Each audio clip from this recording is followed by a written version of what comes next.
There are stories that do not begin, they awaken, like soft breath returning to ancient lungs, or the faint stirrings of music long buried beneath the noise of centuries. This is not a tale you're learning for the first time. It is a truth that has waited for the right silence in you to rise again. Not in your mind, but in the marrow, where light sleeps quietly, like embers refusing to die. Something within you remembers, not with language, but with sensation. The way your skin tingles in places older than cities. The way your chest tightens when you stand before ruins that no one understands. The way your heart aches when someone speaks of Eden, and you feel absurdly, unreasonably, homesick. Where could such longing come from, if not from somewhere real? Somewhere your body has forgotten, but your soul has not. This book is not here to teach you something new. It is here to give shape to what has always lived inside you. To put into poetic form what your dreams have hinted, what your questions have whispered, what your tears, the ones you could never explain, already knew. The official story of the world is thin. It is a skeletal map drawn in crayon over something radiant and alive. You've been told that civilization began with crude tools and accidental fires, that humans crawled out of chaos, inventing gods to soothe their ignorance. But if that were true, why does your soul respond not to darkness, but to light? Why do you weep when beauty arrives unannounced? In a melody, in a gesture, in a gaze the color of the northern sky. There is another map, older than the one taught, truer than the one accepted. It speaks of a time before time, when divine intentions walked the earth in form, when light took on bones and purpose and names. It speaks of beings who did not come to dominate, but to uplift. Not gods, but carriers of divine memory. Some call them watchers, others teachers, some angels in human disguise. The Urantia Book names them plainly: Adamites, Andites, Nodites, threads of celestial fire woven into the human lineage. The world forgot them, but your blood has not. It remembers the mission, even if your mind does not. It remembers the original agreement, that humanity would be seeded with sparks of a higher pattern. That music, mathematics, architecture, language, joy, tenderness, all would be planted like stars into soil and grown not through conquest, but through grace. Some of that light still shows in the curve of a face, in the sound of certain voices, in the startling clarity of eyes that hold a blue older than oceans. Scientists search for genes. Historians look for bones. But what they cannot see is what your spirit knows, that we are not merely the children of apes. We are the descendants of memory, the offspring of light, and we are not alone. There are places where history cracks and light leaks through. Ancient Mesopotamia, the Indus Valley, the Andes before the Incas, the megaliths of forgotten islands, all of them flicker with the residue of something more than human, yet unmistakably ours. Not in the sense of ownership, but of origin. We came from something. We are not just survivors, we are remnants. The Urantia Book dares to tell the story that other texts only suggest in shadow. It speaks not only of the celestial, but of the biological. It tells of spiritual genetics, of a race born not merely of earth, but of intention, of violet blood carrying not privilege, but purpose, of migrations not just across geography, but across vibration. And it reminds us that the divine never truly left. It was simply hidden in flesh, scattered across tribes, and encoded in what we call memory. There's a reason why, when blue eyes gaze into you, something shifts. It is not about color. It is about what remains. In those irises lie echoes, not of superiority, but of proximity. A closeness to a pattern that once walked freely among us, now diluted but still undeniable. Blue, not as a pigment, but as a portal, a gentleness, a silence, a question that does not need an answer, only a witness. Modern science calls it mutation, a fluke of melanin, a gene that forgot how to darken the gaze. But your soul knows better. Your soul sees in those eyes the trace of an offering, a thread of celestial heritage that was never about color, but about clarity. The light in those eyes is not the end of a process, but the beginning of a remembrance. We are not meant to worship the past. We are meant to recover it within ourselves. The ache you feel when staring at ruins is not about the stones. It's about what moved through them. The urge you feel to look up at the stars, not as a child of Earth, but as a wanderer, that is not fantasy. That is memory. There's a nostalgia in the soul that no psychology can explain. It is not the longing for childhood or safety. It is the yearning for mission, for alignment, for the time when humanity was still aware of its role in the cosmic tapestry. We once knew we were more than biology. We once knew we were fire wrapped in clay. That knowing still flickers in dreams, in silence, in the spaces between thoughts. This work does not claim to restore what was lost. It invites you to notice that it was never truly gone. It lives in your wonder, in your yearning, in the strange tears you've never explained. Those are not signs of confusion. They are the invitations of memory. And memory, when honored, becomes revelation. You do not need to believe. You only need to listen. Not to this book, but to yourself. Beneath the noise of modernity, behind the thick fog of distraction, there's a subtle rhythm that has never ceased. A gentle pulse, a golden throb beneath the bones. It has no language, no doctrine, no name, and yet it knows you better than any story ever could. You're not broken. You are buried. Every great myth begins not with the hero, but with the forgetting. The garden is lost. The temple is desecrated. The flame is dimmed. And then something stirs. A whisper in the dark. A pull that cannot be named.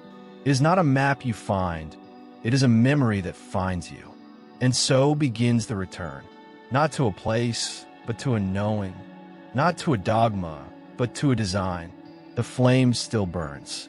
The Urantia Book is not the only text to suggest that we are more than the story we've inherited, but it is among the few that dares to thread the celestial with the cellular, the divine with the embodied.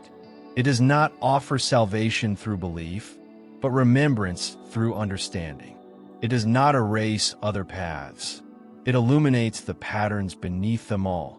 It speaks of planetary administrators, spiritual rebellions, divine missions, and races of light seeded to awaken something beautiful and sacred within us. You may never have read it. You may never agree with it. But this much is certain. Something ancient inside you responds to the call it echoes. And that is enough, because this is not about convincing. It is about calling forth what already sleeps in your spine, waiting to rise. We do not need more explanations. We need invitations to remember. We need the courage to say, I knew this once. And so we begin, not with doctrine, not with certainty, but with an ember, a flicker, a fragile thread of warmth deep in the soul, pulsing with the echo of Eden. The stories you will encounter here are not historical claims to debate, nor spiritual dogmas to obey. They are maps of meaning, woven from intuition, revelation, research, and the quiet whispers of memory. They are not here to replace your truth. They are here to awaken it. Let this be your permission to feel again what you were told to forget. Let this be your altar of return, for the river still flows. And the light in your bones is not a myth. It is a memory wrapped in fire, waiting only to be named. Chapter 1, Dalmatia, the first fire. Before the names of nations, before kings wrote their pride in stone, before the gods were feared or worshipped, There was a garden of another kind. It did not grow trees, but souls. It did not teach obedience, but resonance. Its name has been buried beneath the silt of myth and the erosion of time. But in the deeper records of cosmic memory, it is still known. Dalmatia, the first light we lost. It stood not merely as a city, but as a song made visible. Positioned where rivers kissed the sea, it shimmered with purpose rather than power. Here, spiritual intelligence took on form and function. The celestial came close enough to speak in syllables and walk barefoot on soil. Dalmatia was not a fortress. It was a conversation between heaven and earth, between intention and incarnation. A city designed not to control, but to uplift. Its very geometry breathed harmony. Its stones held silence like a sacrament. You are not taught about this place. The histories you receive begin with violence, with iron, with empire. But before all that, there was order that did not oppress, wisdom that did not punish, and leadership that did not require blood. Dalmatia was the prototype of planetary harmony. It was the Earth's first attempt at remembering what it meant to be sacred while physical, luminous while embodied. But did not last. The story of Dalmatia is not merely a myth of creation, it is a wound. Not a fairy tale, but a fracture. For what began in alignment soon broke apart from within. The celestial stewards sent to guide, those radiant intelligences entrusted with anchoring divine design, grew restless. Among them, one voice began to tremble with pride, disguised as clarity. His name was not evil. His name was not shadow. His name was once beloved, Lucifer. He did not fall like a flame. He unraveled like a thread, not with horns, but with questions. Why must the universe obey? Why should the children of light submit to a father unseen? Why should love be given instead of earned? And from these doubts, a contagion was born, not of sickness, but of separation. Dalmatia became the first casualty. The rebellion of Lucifer was not a war of weapons. It was a rupture of trust, a spiritual betrayal so vast that it echoed not only through systems of governance, but through the fabric of consciousness itself. The stewards turned inward. The architecture lost its harmony. The light that once pulsed in unison now flickered in silence. And when the cosmic tide withdrew, it left behind a city not destroyed by force, but drowned in sorrow. They say Dalmatia was submerged by waters, a great flood, a tectonic shift, an event recorded dimly in countless myths as the end of the Golden Age. But the deeper truth is more difficult to name.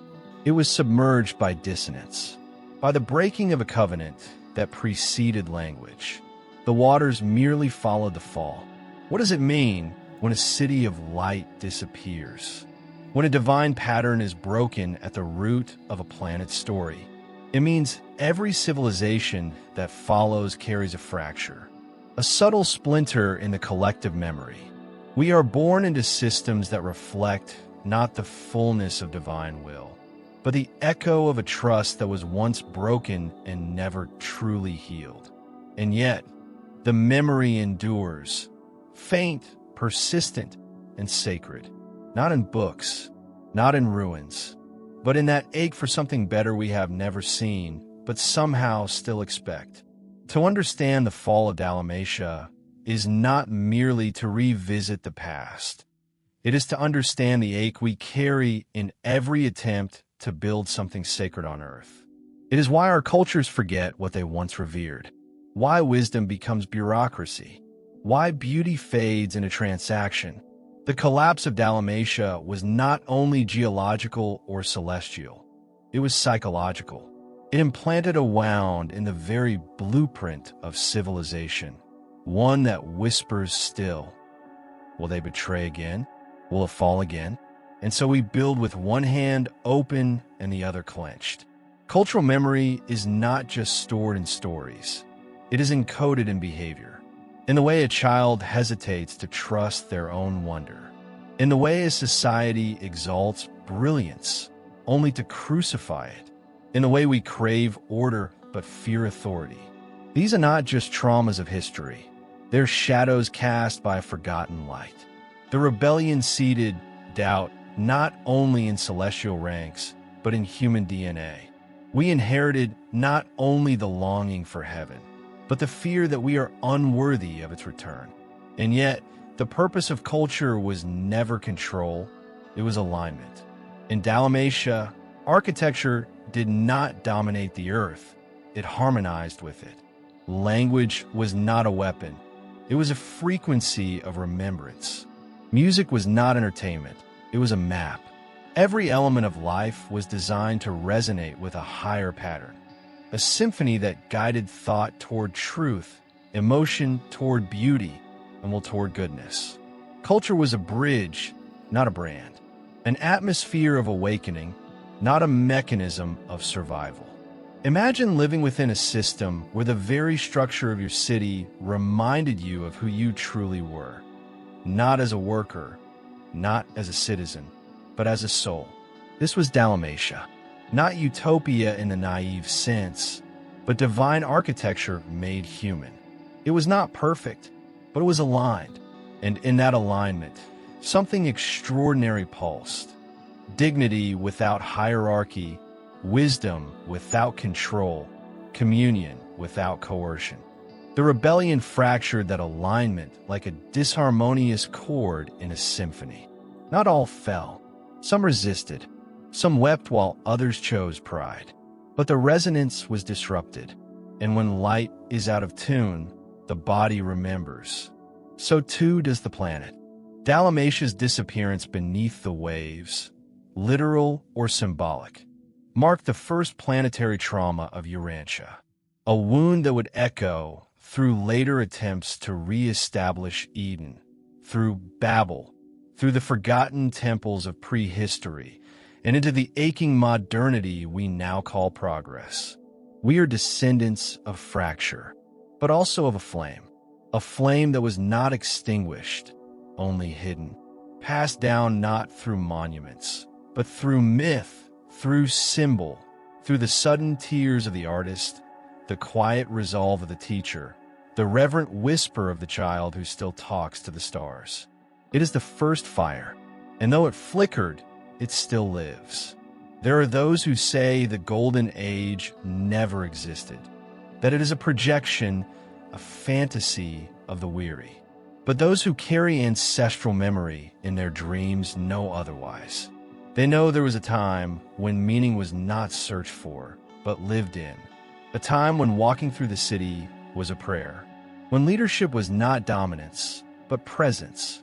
When every gesture held within it the echo of stars. The loss of Dalmatia did more than erase a city. It exiled a pattern. The archetype of sacred culture was cast into the deep, and with it, the confidence of the planet was shattered. Trust, that fragile thread between spirit and matter, once severed, does not easily mend. From that rupture was born a suspicion that seeps into every era, that perhaps order cannot be trusted, that perhaps light deceives, that perhaps even the divine has a hidden cost. And so we became a species haunted by the memory of harmony, but afraid to believe in it again. Yet not all was lost. From the drowned architecture of Dalmatia came whispers. The blueprint did not vanish. It descended into symbol, into the geometry of temples built by hands that had never seen Dalmatia, yet somehow remembered it, into myths of floods and lost lands told by voices who had never known its name, yet wept as if they had, into sacred rhythms encoded in drumbeats and dances and dreams passed through generations that no longer remembered the why, only the rightness of the motion. The fire found new forms. Perhaps this is the mercy hidden in all true loss, that the essence of what was meant cannot be destroyed, only transformed. Dalmatia's fall did not end the story. It changed the form of the story, from visible to invisible, from architecture to ache, from structure to longing. And in that longing, humanity did not perish. It began to reach again. That reaching, that is what this book honors. Not a return to Dalmatia as a location, but to Dalmatia as an interior compass, as a possibility, as a frequency still available to the soul courageous enough to remember. The first fire was not about stone or sea or governance. It was about light choosing to dwell with form, about harmony choosing to walk beside free will, about beauty choosing incarnation. That is the fire that must be rekindled. And if you have felt, even for a moment, that something ancient burns within you, some memory too bright to be born of this world, some reverence that modernity could not teach you, then perhaps the fire never left. Perhaps Dalmatia still breathes, not beneath the ocean, but behind your ribcage. Perhaps you are not only the child of history, but the heir of a forgotten flame. Chapter 2, Violet Blood and the Golden Echo. If Dalmatia was the first breath, then Eden was the second heartbeat. And with it came a gift veiled in paradox, a divine experiment etched not in stone, but in blood. Not blood as we know it, heavy with biology and history, but blood as light in liquid form. A current of remembrance carried in the body. A genetic hymn to heaven. They arrived not in thunder, but in silence. Not as gods, but as gardeners. Adam and Eve were not myths made to explain morality. They were living transmissions of a higher design, seeded into a fractured world with trembling hope. Their arrival was not a punishment for humanity's ignorance, but a response to its ache. They came bearing not commandments, but frequency. They brought with them the pattern of something better, not to dominate, but to infuse. The violet race was not meant to rule. It was meant to resonate. It was a gift of enhancement, not supremacy. Through them, the Father offered Urantia a second chance at alignment. Their physical beauty was not vanity, but architecture, harmony made flesh. Their stature, their clarity, their gaze that held the ancient sky, all were symbols, signposts to remind humanity of what it had once known and could know again. But symbols can be misunderstood, and perfection, when placed inside time, is always vulnerable. What unfolded in Eden was not a failure of intention, but a rupture of rhythm, a misstep, not of evil, but of urgency. The choice made by Adam and Eve was not born of defiance, but of longing. They sought to accelerate what required patience. And so the gift became fragmented. The golden echo split. The transmission dimmed. Yet even in that fracturing, something holy remained. The story of the fall has been twisted into shame, but the truth is far more nuanced and infinitely more tender. It is the story of beings who loved humanity too much to wait, who broke a protocol so that light might spread, even if unevenly. They knew the price and paid it, and still they walked forward. Still they gave, and what they gave did not vanish. The violet frequency, though dispersed, did not die. It entered the rivers of inheritance, wove itself into chromosomes, danced inside the double helix like a memory of music waiting to be heard again. It is not found only in the rare shade of an eye or the precise shape of a skull. It is found in genius untrained, in compassion unlearned, in the inexplicable fire within those who speak truth without knowing why. It is not only a trait, it is a transmission, not of genetics, but of soul code. There are those who feel it without proof, who are stirred by ancient symbols they've never studied, who weep at songs and languages they've never spoken, who walk through the world with a nobility that no institution has granted them. These are the ones who carry the golden echo. And whether their eyes are blue or brown, whether their skin is fair or dark, they move through life like tuning forks, vibrating with a frequency older than empire. The body is not just a vessel, it is a scroll, not a passive container, but an active witness. The structure of the bones, the color of the eyes, the tone of the skin, the cadence of the voice, these are not accidents. They are glyphs. The human form, in all its diversity, carries within it the signatures of distant covenants. And among them, the violet imprint remains like a quiet watermark, not always visible, but always there.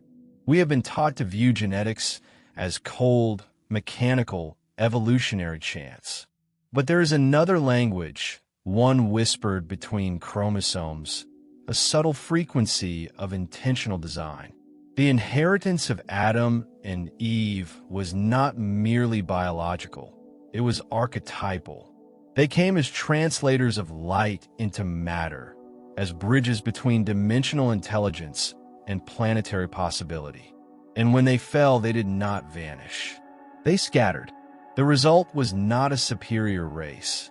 It was a sacred dispersal. Not the rise of rulers, but the seeding of visionaries. Wherever the violet current touched, something awakened. Creativity surged. Language expanded.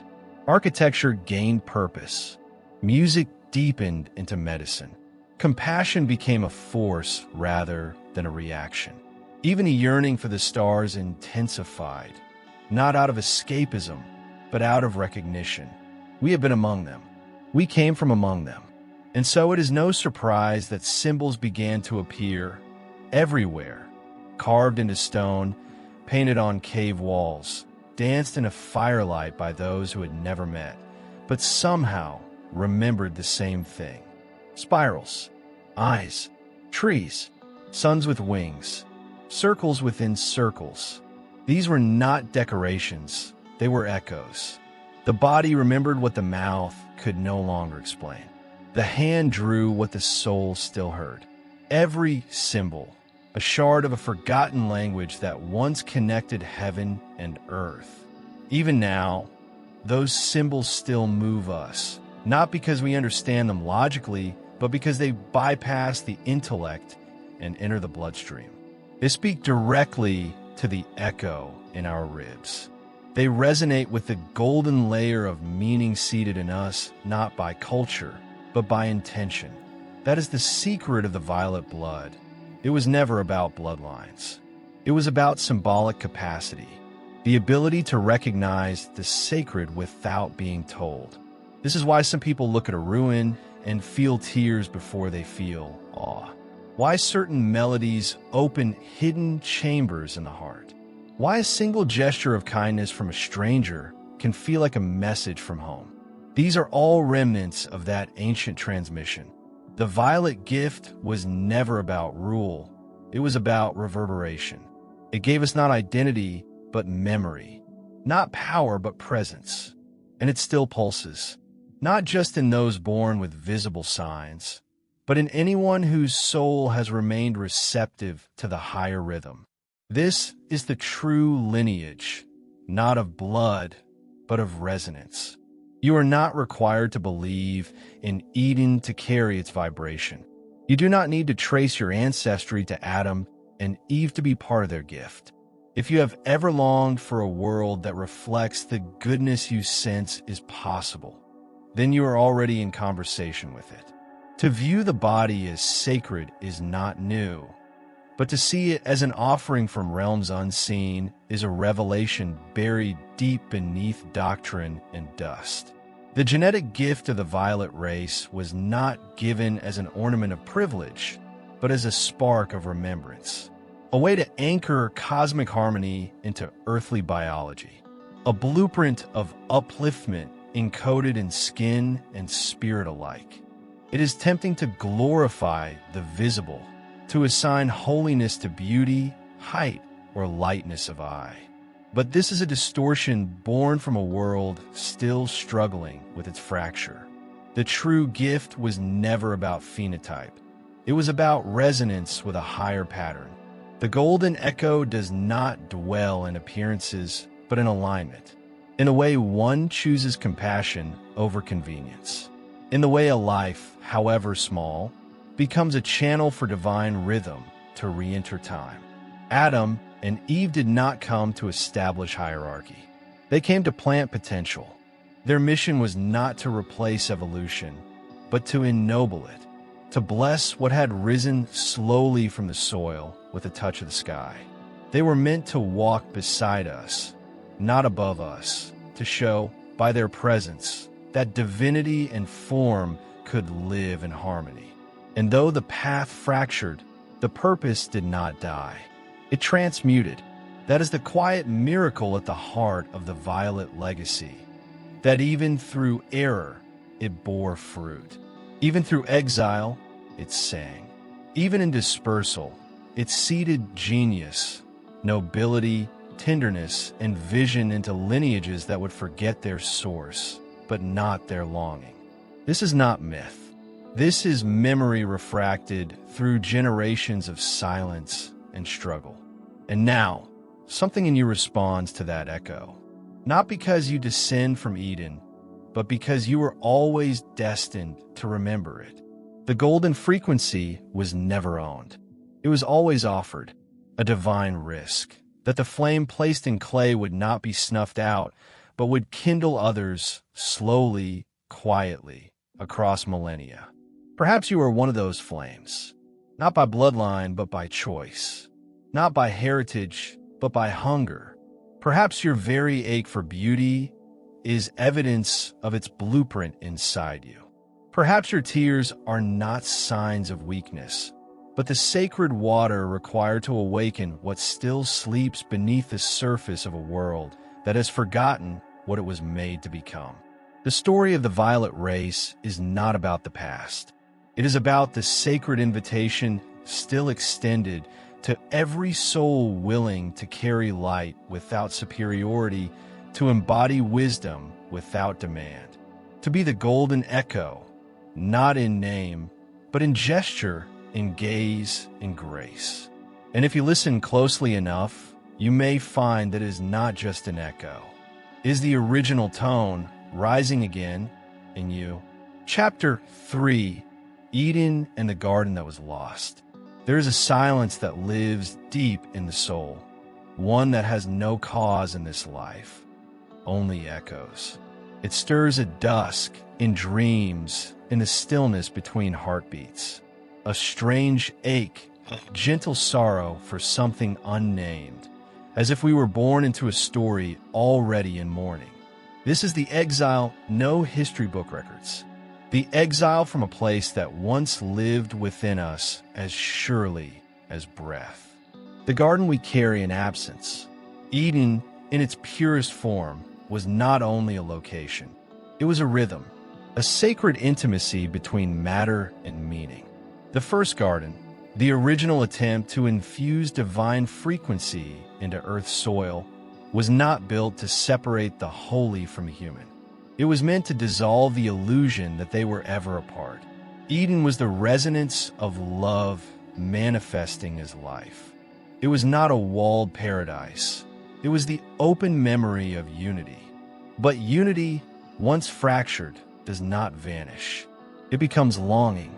The plan was delicate, not because it lacked power, but because it honored freedom.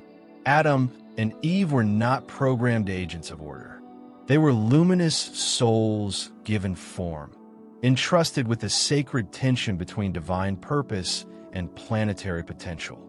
The first Eden stood as a beacon, a spiritual fulcrum, a frequency transmitter meant to ripple across Urantia in waves of elevation. Yet even light must obey the law of time, and time does not forgive imbalance easily. When the first garden was lost, it was not because love failed. It was because love moved faster than wisdom. In their yearning to uplift, they disrupted the pattern. The gift turned into a burden. The flame scattered into sparks. And so, Eden fell, not with fire and wrath, but with a quiet undoing, like a harp string snapping in the dark. The chords of harmony stretched too far across an unready world and broke. Still, they did not flee. They did not vanish into myth.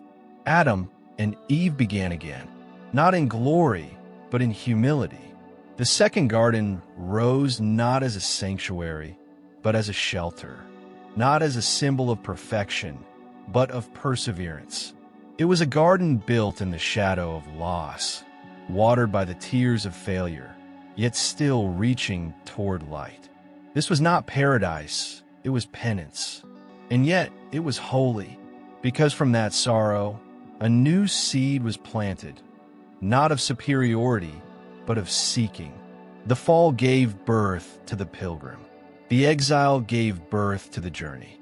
Eden, once external, became internal, no longer a place to protect, but a state to recover, a memory to walk toward, step by trembling step, through time, error, and yearning. The garden was never truly taken. It was transfigured into path. And the path, though broken, is sacred. The second Eden, though smaller, carried a greater weight. No longer was it merely a physical domain. It had become a living metaphor, a quiet apology, and a promise in the soil. It held within its bounds the memory of what had been, and the fragile hope of what might still become. It was no longer the birthplace of divine design. It was the workshop of redemption. And in this shift, the nature of the garden changed. It was no longer a place to dwell in innocence, but a place to learn how to carry light after innocence had been lost. The sacred was no longer ambient. It had to be chosen.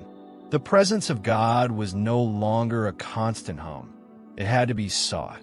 The psychic garden, once surrounding the soul like the warmth of breath, had become something internal, hidden behind layers of fear, doubt, and desire. The journey back was no longer geographical.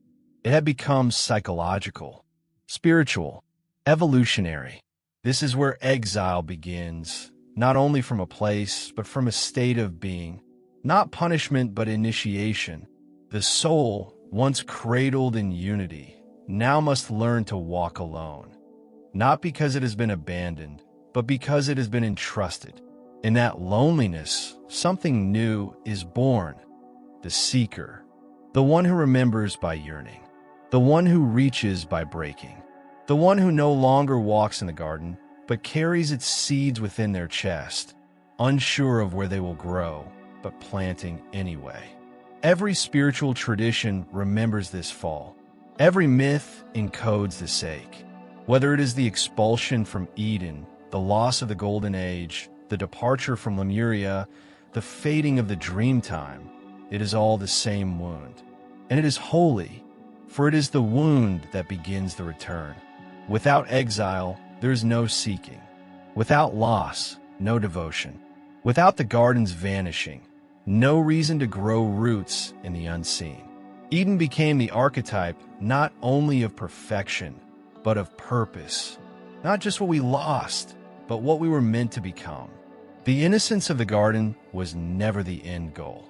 It was the starting point, a pure resonance to be transmuted through choice, through error, through memory and longing, into wisdom, into love that has survived forgetting, into light that has passed through shadow and chosen still to shine. That is the echo of Eden we hear now, not in the wind, but in the inner life. The intuition that something better is possible. The quiet refusal to believe that cruelty is natural. The sacred anger at injustice, not as rebellion, but as remembrance. These are not reactions. They are resonances. Soul impulses tracing back to a garden where spirit and matter once walked hand in hand, before shame entered language, before survival replaced wonder. And so we wander, but we do not wander blindly. We wander not because we are cursed, but because something within us remembers stillness and will not rest until it finds it again. The ache for Eden is not a wound to be numbed. it is a compass. It points not backward, but inward, not to recover what was, but to become what was always meant to emerge through the very experience of loss. In that sense, Eden was never destroyed. It was planted deeper into the human condition itself. Each generation carries this seed. And though we have covered it with layers of forgetting, with doctrine, distraction, trauma, and time, it pulses quietly. It pulses in the artist who creates beauty with no audience, in a mystic who seeks silence in a world that worships noise, in the child who asks questions no adult can answer, in a stranger who gives when no one is looking. These are the garden's dreamers, not priests, but gardeners of the inner Eden, tending something delicate and wild within. The exile is sacred, for it teaches the soul that it cannot outsource its divinity, that what was once given from above must now be ignited from within. The old garden fell. The new one must be grown through choice, through longing, through love made durable by distance. And in that process, the soul evolves not merely upward, but inward, becoming luminous not by returning to innocence, but by transforming experience into grace. We do not journey to escape exile. We journey to redeem it. And in that redemption, we glimpse the truth that Eden was never meant to be a destination, but a reflection of who we could become. A world where spirit and form no longer pull away from each other, but sing in harmony. That harmony begins not in temples, not in texts, but in the quiet decision to believe that something holy still lives in us, still calls to us, still waits for us. You were never meant to stay in the garden. You were meant to carry it forward. And perhaps that is why the gates were closed, not to keep you out, but to send you in, into yourself, into the world, into the long unfolding of divine remembrance through human hands. Because the garden was never lost. It was given, and now it grows wherever you dare to plant it. Chapter 4, the Andites, the Wanderers of Light. They were never meant to be remembered in name, only in resonance. The Andites moved like echoes from a higher chord, scattered by the winds of time, their legacy embedded not in bloodlines, but in brilliance. Not conquerors, not kings, but wanderers of light. Their footprints left no claim of ownership, only the unmistakable imprint of upliftment. They came not to build empires, but to leave behind atmospheres where spirit could breathe. Born of a rare convergence, the blood of Adamites mingled with Nodite resilience and the evolutionary strength of the planet's native peoples. The Andites were not the beginning of humanity, but its refinement. They did not replace what was already sacred in the soil. They illuminated it. Where others carried tradition, they carried memory. Where others migrated for survival, the Andites traveled as a calling, not to escape, but to scatter something invisible across the earth. They were the twilight between epochs. They remembered Eden, but walked through wilderness. Their eyes carried the softness of divine intention, and their hands built with precision not taught, but inherited. From the river valleys of Mesopotamia to the high plains of the Andes, from the Fertile Crescent to forgotten archipelagos, they moved like constellations rearranged into living geometry. What they left behind was never branded, but always beautiful. In them pulsed a rhythm older than language, a spiritual navigational system guided not by stars alone, but by intuition attuned to unseen currents. They understood land not as territory, but as temple. Every mountain range was a spine of the earth, every river a vein, every stone, if placed correctly, could speak. The Andites did not colonize, they aligned. They restored. They listened to the silence beneath the soil and answered it with form. They were not a race in the modern sense. They were a phenomenon, a wave of genetic, spiritual, and cultural upliftment that moved across continents and centuries, wearing different faces but carrying the same flame. Some are tall and fair, others dark-eyed and bronze. It was not appearance that bound them, it was memory, a kind of soft brilliance in the soul, a resonance with lost patterns, a yearning to build what could outlast time. They knew they would not be remembered, and they did not seek remembrance. They sought resonance. They journeyed not only through geography, but through destiny. The Andites were not bound to the present moment of their age. They were extensions of a greater timeline, custodians of knowledge from before the fall, and carriers of a luminous memory the world had tried to forget. They moved along ley lines not yet mapped, drawn to places where the veil between matter and meaning was thinner. Where others sought empty land, they felt invitation. Each stop in their migration became a center of synthesis, a cradle where something new could be born from the union of what had been scattered. In the Indus Valley, they whispered ideas that shaped the Vedas before the ink was invented. In the Nile Basin, they seeded alignments that would later rise as temples to the stars. In forgotten peninsulas and highland plateaus, their presence shimmered in symbols that modern eyes called decorative, but were once keys to inner ascent. The Andites did not teach through conquest, but through atmosphere, a presence, a tone. Though history remembers Lemuria and Atlantis as legends, the Andites remembered them as chapters. They had heard the stories in the womb, not with ears, but through blood. They had walked the ghost cities swallowed by waves. They had spoken with the dreamers of the Rama Empire and walked the ancient roads of pre-Incan sages who built not for kings, but for the wind.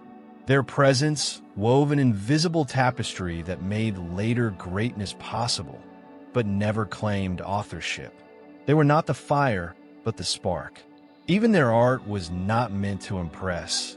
It was meant to transmit. Their symbols were not decoration. They were coordinates. Their architecture was not shelter. It was alignment. Each structure, each melody, each carved line was a reply to the cosmos, an affirmation that the earth had not forgotten her song. Where they walked, the earth exhaled. Where they stayed, the veils grew thin. Where they left, the longing remained. They understood that the soul has landscapes, just as the earth does. And so they mapped both, carving temples not only from stone, but into the subtle bodies of humanity.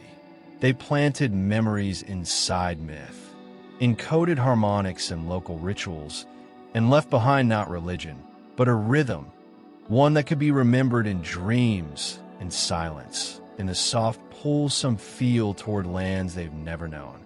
The Andites were not missionaries of doctrine, but of dignity. They came to remind the earth that she was not forgotten, that even in the tremble of chaos, there are still hands carrying the ancient flame. That truth does not belong to a tribe, but to all who remember it. Their disappearance was never an erasure, it was a transition.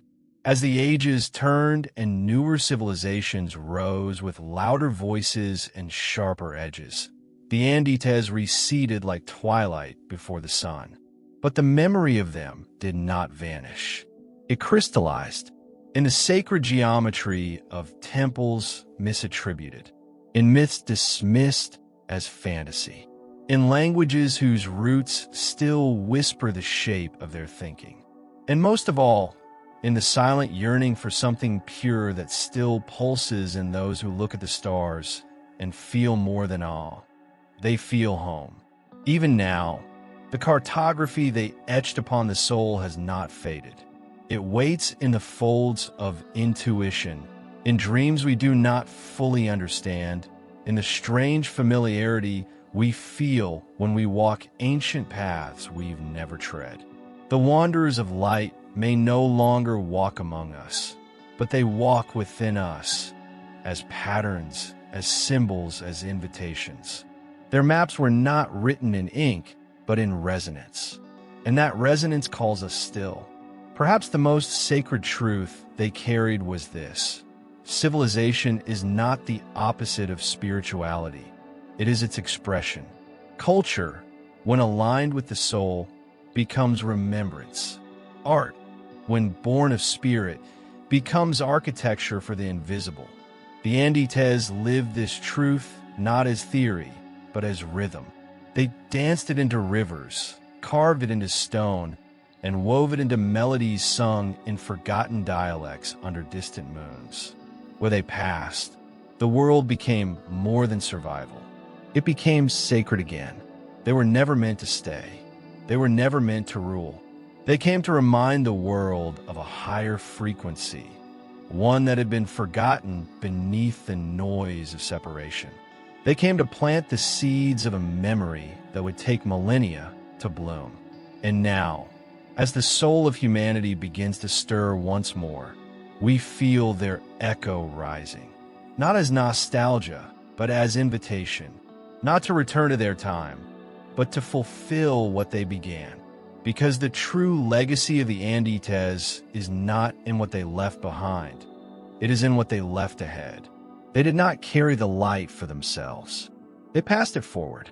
And if you are reading these words, perhaps you are one of them returning, not as a figure from history, but as a reminder that we are still a wandering race, still tracing a spiritual migration across the inner geographies of Earth and self, still building temples from silence, still mapping the stars in our bones, still remembering the song. Chapter 5, Van and Amadon, the refusal to fall. There are signs in the flesh that no microscope can measure. Hints not of evolution alone, but of intervention, echoes of a plan that once whispered into form. The body, often dismissed as clay, is in truth a cathedral of memory. And some features, subtle or striking, shimmer like remnants of a forgotten lineage. Blue eyes, pale skin, elongated skulls. They are not simply accidents of ancestry. They are remnants of something older than race and deeper than genetics. They are spiritual signatures wearing the costume of biology. To see them only as mutations is to strip the soul from the molecule. OCA2 and MICR1 and may name the pathways through which pigment fades or skulls extend, but they do not touch the why that hums beneath. Science offers the scaffolding, but meaning lives in the quiet space between observation and awe. There we begin to ask, why does light gather in the eyes? Why does the shape of the cranium mirror celestial domes and ancient diadems? Why do certain traits stir in us a reverence we cannot quite explain? In some places, long skulls were seen not as deformity, but as divinity. Cultures from the Andes to Mesopotamia honored the elongated head as a crown of perception, not a curse. And the children born with such features were watched not with fear, but with quiet anticipation, for they were believed to remember. Not history, but something older. The shape of the soul's descent. The curve of heaven touching earth. Some were shaped intentionally to mimic what was once natural, as if the bones themselves remembered an echo of celestial origin. Perhaps they did. And the eyes, those windows not only into the soul, but into realms we've forgotten how to see, carry their own codes. Blue eyes, in particular, shimmer like ancient mirrors, reflecting something both fragile and vast. There's something otherworldly in them, not because of their rarity, but because of their resonance. They do not merely look, they invite. As though behind the iris lived the silent question the stars once asked. In certain lineages, the blue-eyed child was seen not as superior, but as chosen, not by blood, but by light. They were born not to dominate, but to remember. These are not claims of supremacy, but of symbology. The body, in this view, becomes scripture, a living document written in folds and hues, in the slope of forehead and the clarity of gaze. Albinos, too, were often venerated, not for aesthetics, but for what they evoked, a being halfway between worlds. Their absence of pigment seen not as lack, but as excess of purity, of sky, of something not yet formed. The tribes did not always know why they bowed to them, only that they must, because some faces carry silence like an aura, because some forms remind us of forms we knew before form itself. To the ancients, the eyes were not passive organs. They were portals, living flames set in the clay of the face, reflecting what words could never translate. In sacred rituals across Egypt, India, and the Andes, the act of gazing was more than perception. It was participation.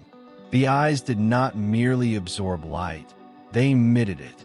And those whose gaze seemed to shimmer with an eerie lucidity, whether due to lack of melanin or the particular architecture of the iris, were often regarded as conduits of the beyond. Something looked through them, not merely from them, and the people felt it. This perception birthed myths of star children, sky gods, and messengers veiled in flesh. Those with unusually bright or pale eyes were believed to carry within them an unbroken thread to another realm. And it is not only ancient cultures who felt this. Even today, a stranger with an ethereal gaze can stir in us a haunting recognition. It is not the color itself, but the silence behind it, a silence that speaks without language, that looks at us and says, "You've forgotten something, but I haven't." The skull, too, was a canvas for reverence.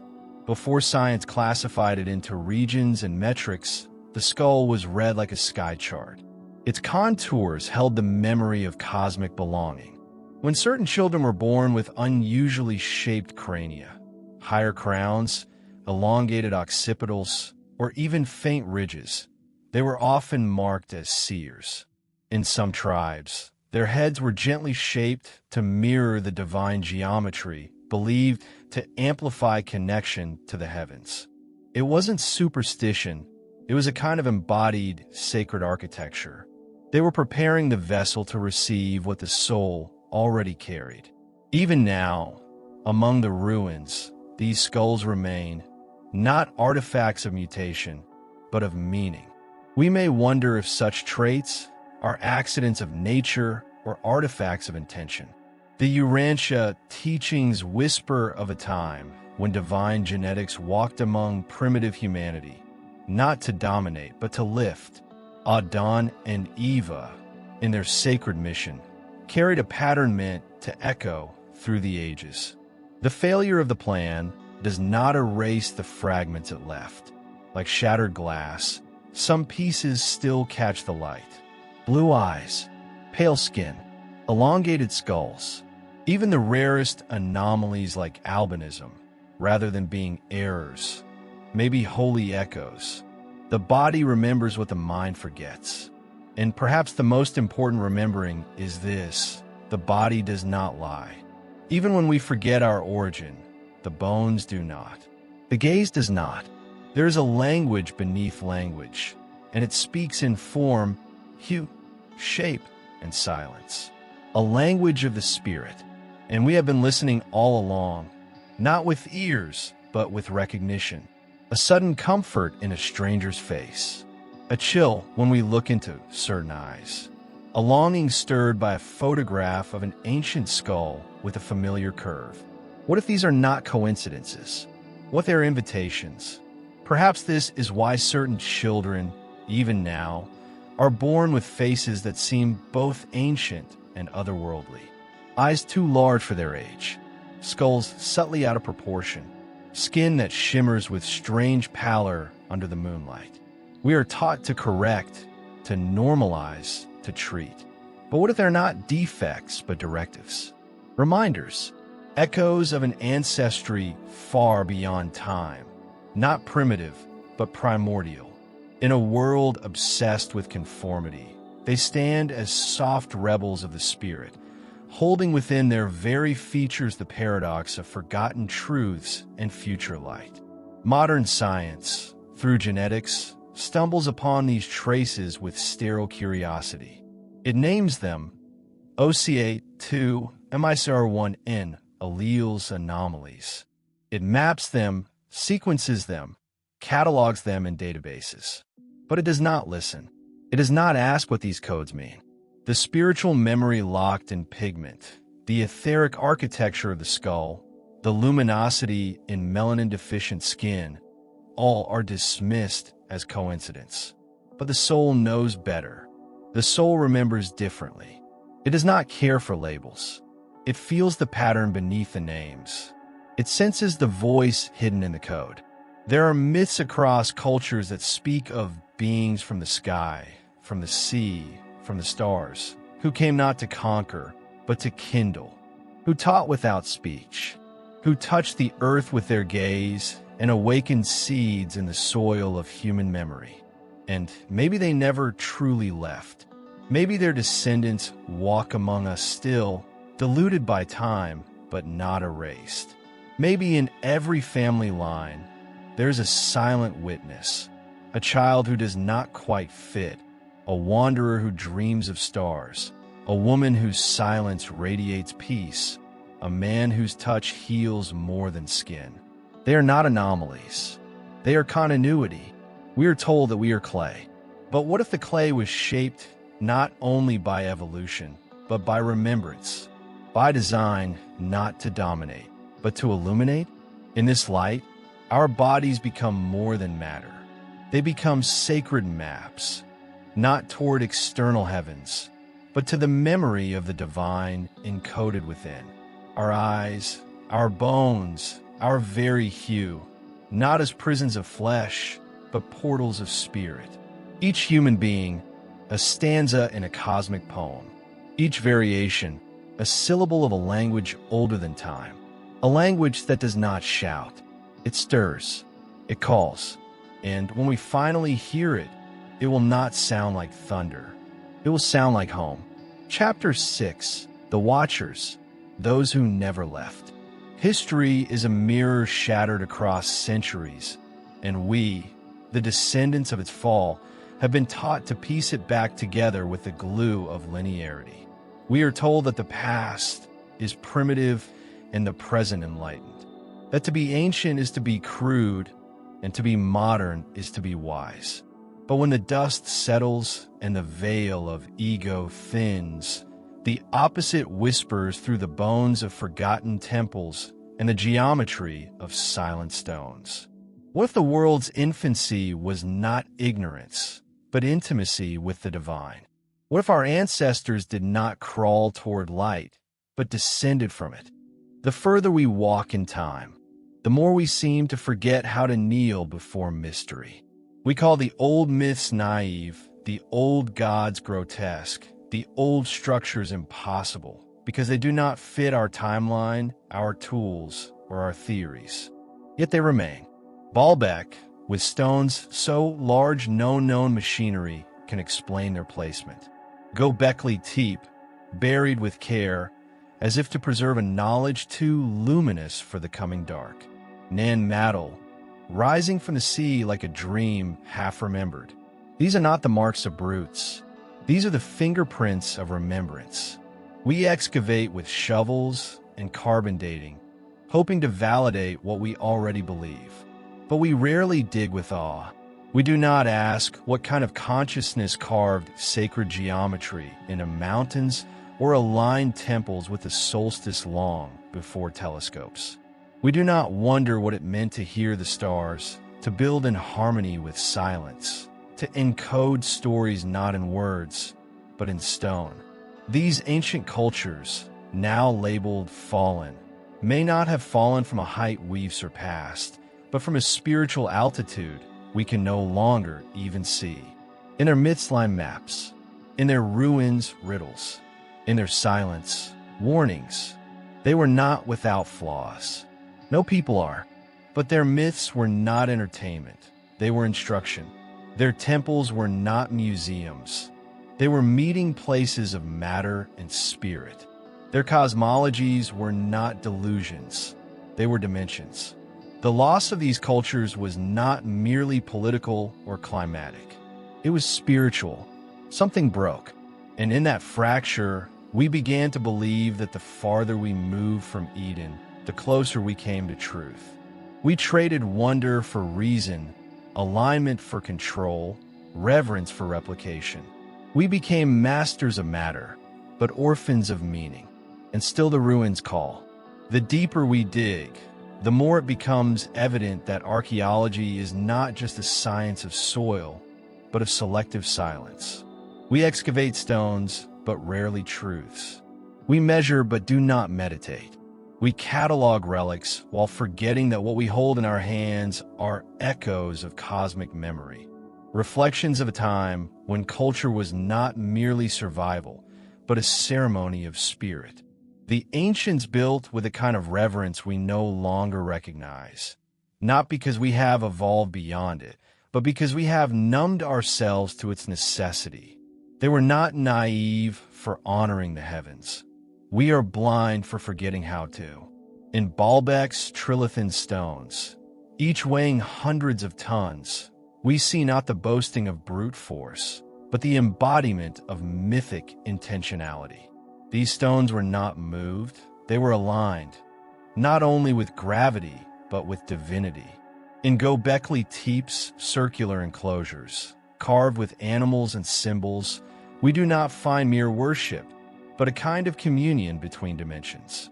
Why bury such a site so deliberately, if not to shield it from coming fall? In Nan Madol, city of coral and basalt, rising from the Pacific like a memory too strange to name, it pulses with an intelligence untouched by our textbooks. These places are not the exceptions. They are the rule we have unlearned. Our modern frameworks, evolutionary timelines, cultural progression charts, rational reconstructions, are all mirrors we crafted to see ourselves as the pinnacle. But they are cracked. They reflect back distortions that make us believe history began with us, and that before us was only darkness. Yet the darkness we speak of may have been light we can no longer perceive. Perhaps we are the degraded ones, not in terms of tools, but of transcendence.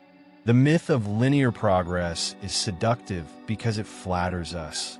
It tells us that time is ascent, that the past is a ladder rung beneath our feet. But the soul does not evolve through chronology. It expands through remembrance. And the ancients remembered things we have not yet begun to rediscover. They encoded harmonics in their architecture, embedded star maps in their monuments, and aligned their lives with cycles of time that sang with cosmic rhythm. They knew that to be human was not to dominate the earth, but to dwell as its witness, as its priest, its poet, its guardian of light. We do not merely stand upon the ruins of past civilizations, we stand within them. Their echoes shape the foundations of our thoughts, though we rarely hear their whispers. The very myths we have dismissed as fantasies may be encrypted fragments of a divine anthropology, spiritual lineages dressed in metaphor to survive the erosion of memory.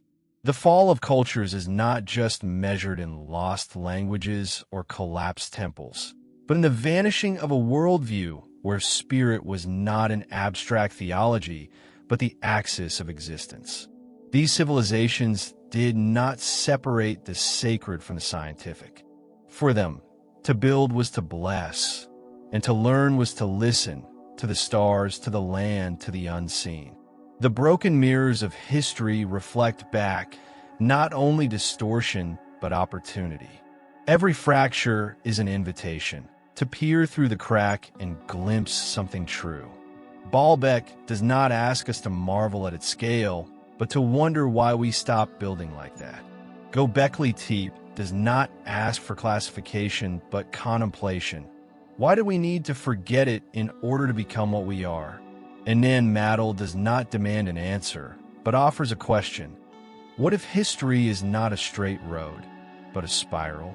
What if the apex of human culture lies not ahead, but behind, in the radiance we once carried as birthright, and may yet reclaim through remembrance?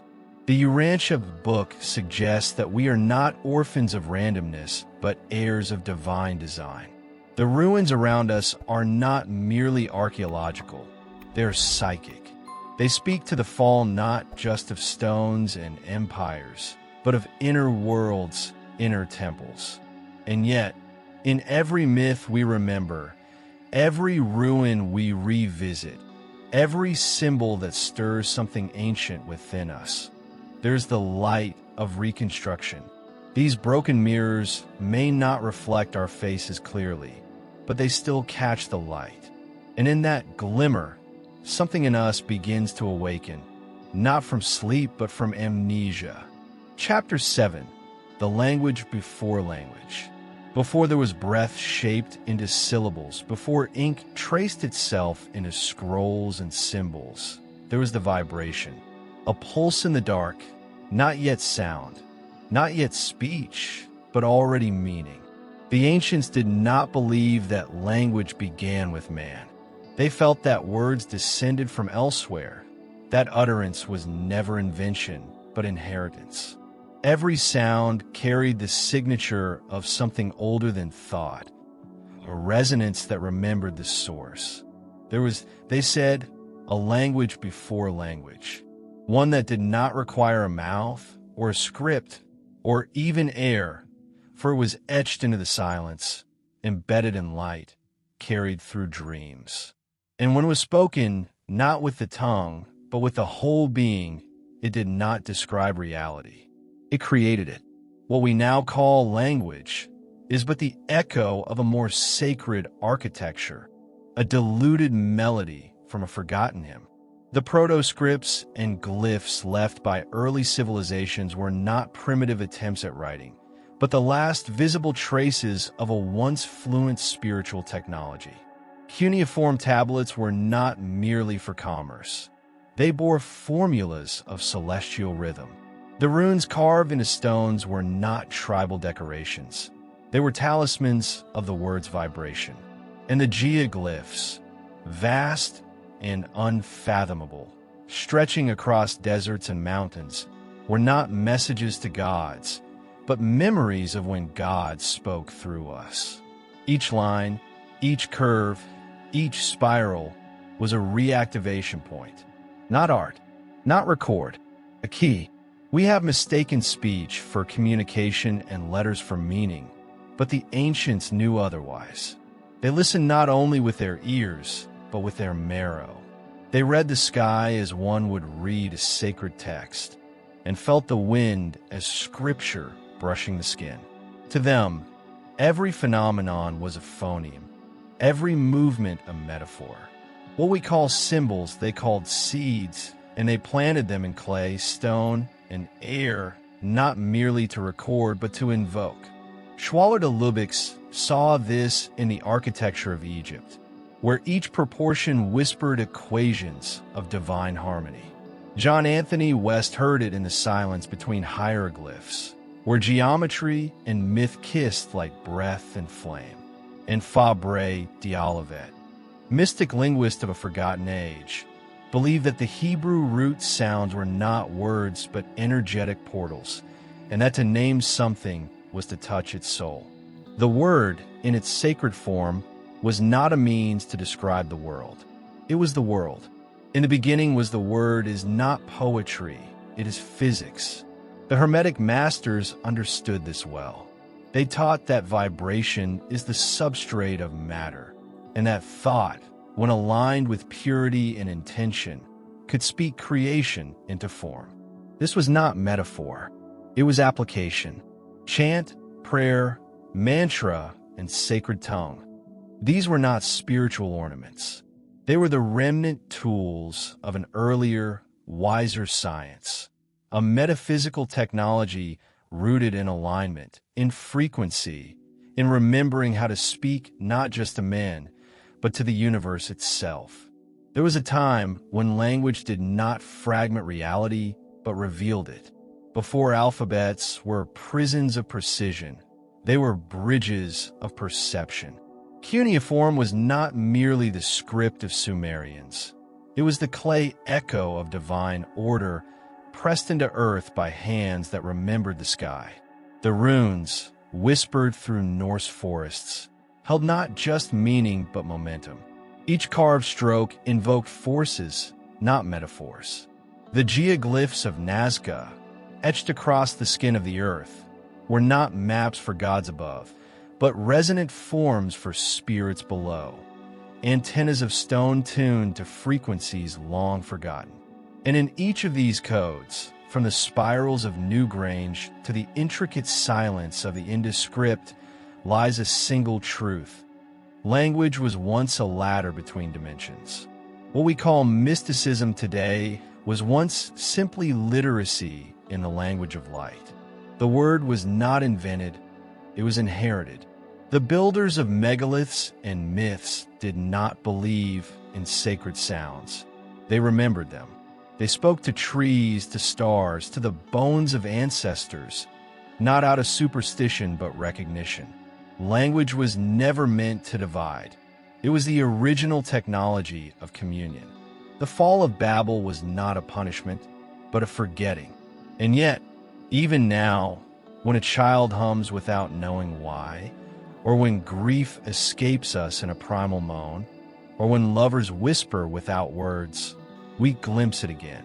That primal song, that first language before all languages, the one that does not need translation, the one that still remembers us, even when we forget it. Chapter 08, The Voice of the Rivers. There are maps older than memory and voices older than language, and sometimes they flow. Not in ink, but in water. Not in words, but in silence. The ancient rivers, the Tigris, the Euphrates, the Nile, the Ganges, are not merely geographical entities. They are arteries of a planetary soul, channels of breath through which the earth once whispered her dreams into the bones of men. To the modern eye, they're just waters winding through nations. But to those who listen with ancestral ears, they still hum the psalms of beginnings, of civilizations born not from conquest but from communion. These rivers did not merely sustain crops, they birthed cosmogonies. They drew celestial architecture into terrestrial soil and carried the seeds of divine memory across deserts, mountains, and time. In their currents lived the echo of the Andites, the wanderers of light, who followed these waters not to escape, but to remember. The rivers were not only roads, they were oracles. Their bends were mirrors for inner knowing, and their deltas thresholds between dimensions. The Nile did not just flow north. It flowed upward through the chakras of civilization, from the base of the earth to the crown of the cosmos. The Ganges, still considered sacred by millions, is not holy by tradition alone, but because it remembers the feet of those who once walked in step with the divine. Even today, when the wind brushes the surface of these waters, something stirs, not in the water, but in us. A longing, a resonance, a flicker of the ancient contract between the human and the planetary spirit. The ancients understood what we have forgotten. That water is a bearer of memory, not metaphorically, but literally, mystically, vibrationally. Every river is a moving archive, a flowing scriptorium of encoded frequencies. Within each droplet is a resonance of songs once sung in Lemurian temples, of prayers whispered by Andite children beneath stars that no longer shine. The rivers knew these civilizations not by maps, but by pulse. They carried the genetic echoes, the spiritual murmurs, the psychic imprints of those who walked in harmony with the earth's breath. When Adenic blood met Andite longing and evolutionary yearning, the waters bore witness, silently binding the spiritual trajectory of Urantia into their sacred flow. As the rivers traversed continents, they did not simply divide lands. They connected soul fields. In the bends of the Euphrates, the memory of Eden lingers, not as geography, but as grief, as a longing for what was once whole. In the depths of the Tigris lives the dream of Dalmatia, submerged yet pulsing, waiting for eyes that can see beyond the veil. The Nile, more than a body of water, was a priest, offering initiation through inundation. It flooded not only the fields but the spirit, inviting death and rebirth in each cycle. And the Ganges, luminous, whispering, untamable, continues to sing of the descent of light into form, of the soul's longing to return upward through the very same channel that once brought it here. These rivers are not remnants. They are living scrolls of divine cartography, mapping not land but being. To those with awakened perception, rivers are not merely water. They are timelines singing in liquid form. They do not age as we do, though they remember. They do not speak in human tongues, though they carry the primal language of flow, of surrender, of return. Beneath the surface of every stream lies a deeper invitation, to see the earth not as matter, but as memory, not as mass, but as melody. The sacred rivers were once the arteries of planetary consciousness, moving spiritual nutrients from heart to limb, from soul to soil. Where the Andites walked, where the violet blood flowed, the waters absorbed the frequencies of intention. And where those rivers now run dry or are dammed, so too are the channels of our remembrance obstructed, the inner rivers silenced by the noise of mechanized forgetting. Yet even in their silence, the rivers wait. They wait for hands that heal, for minds that remember, for hearts that humble themselves before the ancient flow.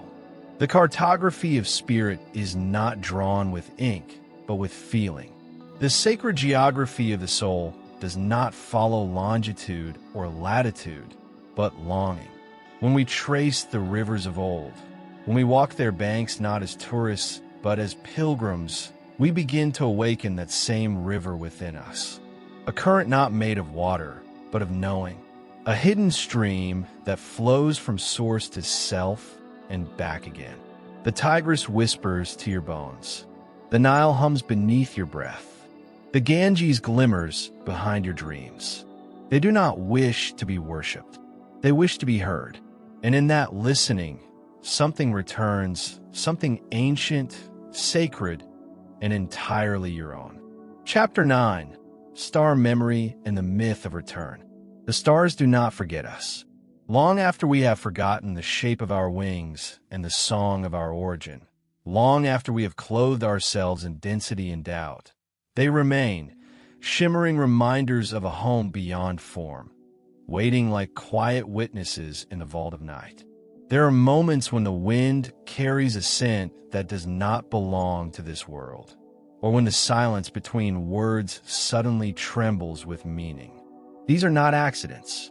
They are echoes, reverberations of a memory not born in this lifetime. We were not merely born here. We arrived. And somewhere within the soul's deepest layers, the myth of return continues to burn like a hidden sun. Jung once spoke of archetypes not merely as structures of the mind, but as bridges to something older, something cosmic. The longing for the stars is not escapism, it is homesickness. In Urantia, this blue orb of paradox and pilgrimage was never a prison. It was always a school. To remember is not to revisit history, but to reawaken essence. Some carry within them the unmistakable signs of having come from elsewhere. The child who weeps at the sight of Saturn, the dreamer who feels like an exile, the quiet soul who walks among crowds and still looks upward for answers. These are the pilgrims of the myth, the ones who came not because they had to, but because they chose to participate in the restoration of time. Reincarnation is not punishment nor reward. It is participation. Each incarnation a fragment of a greater choreography, each body a temporary cloak over the eternal dancer. If one listens deeply, the body itself remembers, not as data, but as frequency. Sometimes it is the blood that sings, sometimes the eyes that ache for skies they've never seen. It is this ache that reveals the traveler. It is this ache that reminds the soul it belongs not to the dust, but to the flame. Some souls remember clearly. They come with dreams of cities made of light, of councils not held on earth, of love so vast it has no opposite. These are not delusions. They are blueprints. The myth of return is not a metaphor, but a mechanism of the cosmos, a pull toward integration after dispersion. We fell not only from grace, but from memory. The exile is not just from Eden, but from the stars. Yet in that fall, something was gained, the possibility of choosing the light again, freely, against the weight of amnesia. That is the sacred dignity of the traveler, not in never having forgotten, but in remembering despite the forgetfulness. And so the journey is not linear, but spiral. Each life a return disguised as beginning, each suffering a doorway back to the stars. There are stories buried so deep in the soul that no language can speak them directly, yet they pulse beneath every heartbeat. The memory of having once stood at the edge of galaxies, watching entire constellations being born like sparks from the mind of God. These are not mere fantasies of the spiritual imagination. They are fragments of an ancient knowing woven into the very fabric of the self before the self had a name. The soul has known other skies. It has walked upon other soils, carried bodies with other rhythms, spoken tongues not shaped by Earth's atmosphere. The veil of incarnation is not total. Something always slips through, a symbol, a longing, a certain sense of not belonging here entirely. In that dissonance lives the invitation to remember not as nostalgia, but as activation. Gurdjieff once said that man is asleep, and only through great effort does he begin to wake. But what if the sleep is not forgetfulness alone, but an anesthesia necessary to survive the density of this realm? And what if awakening is not a rupture, but a gentle alignment with what has always been present? Waiting? Eliade, in his study of myth, recognized the recurring pattern of return, the sacred center from which man departs and to which he yearns to come back. That center is not geographical. It is existential. It is the axis of being, the origin point from which the soul spirals into form. Every genuine spiritual impulse, every act of love, every moment of silence that draws tears without cause, all of these are the myth of return unfolding through flesh. Urantia becomes the stage for this remembering, not because it is the final destination, but because it is the necessary forgetting. This world is the rite of passage between amnesia and clarity, between separation and unity. It is here, in the tension of the in-between, that the myth becomes real. What we call evolution may very well be the soul reclaiming what it already knew. The stars are not out there. They are within. The body is not a prison, but a lantern. And when the inner fire is lit, the cosmos recognizes itself through us. The memory of the stars is not stored in the intellect, but in the resonance between the eternal and the ephemeral. Some hear it as music, others as silence, others still as a persistent yearning that no earthly achievement can satisfy. This is not failure. It is guidance. It is the path home dressed as hunger. The Andites, those wandering bearers of light, carried this hunger across the continents, planting it in cultures, in language, in stone, in myth. We inherited their yearning. We became carriers of their dream. And now, the myth is waking again, not to lead us away from Earth, but to remind us why we came in the first place. What if reincarnation was never meant to be a cycle of karmic punishment, but rather a cosmic pilgrimage of remembrance? The soul, like a traveler between worlds, accepts veils and gravity as the price of wisdom. It descends not to be trapped, but to transform, and in doing so, to recover something once lost, something sacred. In Urantia's design, the soul is not punished for forgetting, but lovingly placed where the art of remembering becomes the very path of divinization. This planet, with all its sorrows and fractures, is not a mistake. It is a chrysalis. It's chaos, a sacred disorder through which the inner architecture of eternity is rebuilt by human hands. It is not despite the suffering that one evolves, but precisely through it, when pain ceases to be the enemy and becomes the messenger of what longs to be healed, or perhaps what longs to be remembered. Jung glimpsed this truth when he spoke of archetypes, not as mere psychological structures, but as echoes of a cosmic past encoded in the collective soul. These myths are not fables. They are fragments of cosmic autobiography. The hero's journey, the descent into darkness, the rediscovery of light, the union of opposites. These are the celestial rhythms that once pulsed in the heavens and now beat quietly beneath the skin. When a person dreams of flying, of stars, of strange geometries glowing behind their closed eyes, they are not hallucinating. They are tuning into an ancient frequency, still playing. The call of the stars is not outside the body, but within the DNA, within the bone, within the inexplicable tear that falls when looking at a night sky. Some part of us knows we are not only from here, and yet, here is exactly where the return begins. To remember is not to escape. It is to become whole. The myth of return is not a journey back to a lost homeland in space, but a reintegration of the cosmic into the mundane. The stars that seeded us did not abandon us. They became us. And in the great spiral of evolution, every act of love, truth, courage, and beauty is a signal we send back into the galactic web, a sign that the experiment is still alive, that the divine memory endures. Urantia, then, is not merely a world among billions.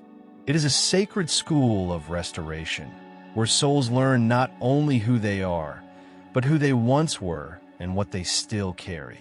And when that realization dawns, not in concept, but in embodiment, the myth ends and the return begins. Not to another star, but to the divine memory already glowing within. Chapter 10. The Builders, Temples, Pyramids, and Sacred Stones. Before humanity etched its myths in parchment, it carved them into stone. Before language found breath, it found form. The builders, whose names are now erased by time's indifferent hand, were not mere engineers of matter, but architects of meaning. They spoke in alignments, in resonance, in proportions that echoed the very pulse of the cosmos. Their temples were not shelters from the world, but invitations to another one. Not walls to contain, but doorways to awaken. The Andites, those wandering carriers of celestial memory, did not only walk, they encoded. Their steps left behind cathedrals of vibration, messages frozen in megaliths, codes not meant to be read but felt. To stand within the silent embrace of Machu Picchu, where clouds dance across stone and air whispers through ancient terraces, is to be reminded that architecture is not only about stone, but about stillness. Not simply about foundation, but about frequency. The precision of Teotihuacan, the magnetic mysteries of Angkor, the celestial gaze of Stonehenge.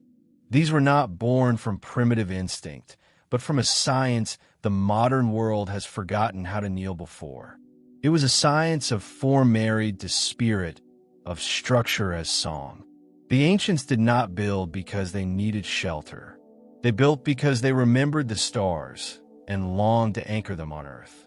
Geometry was their prayer. Angles were incantations. The golden ratio, pi, phi.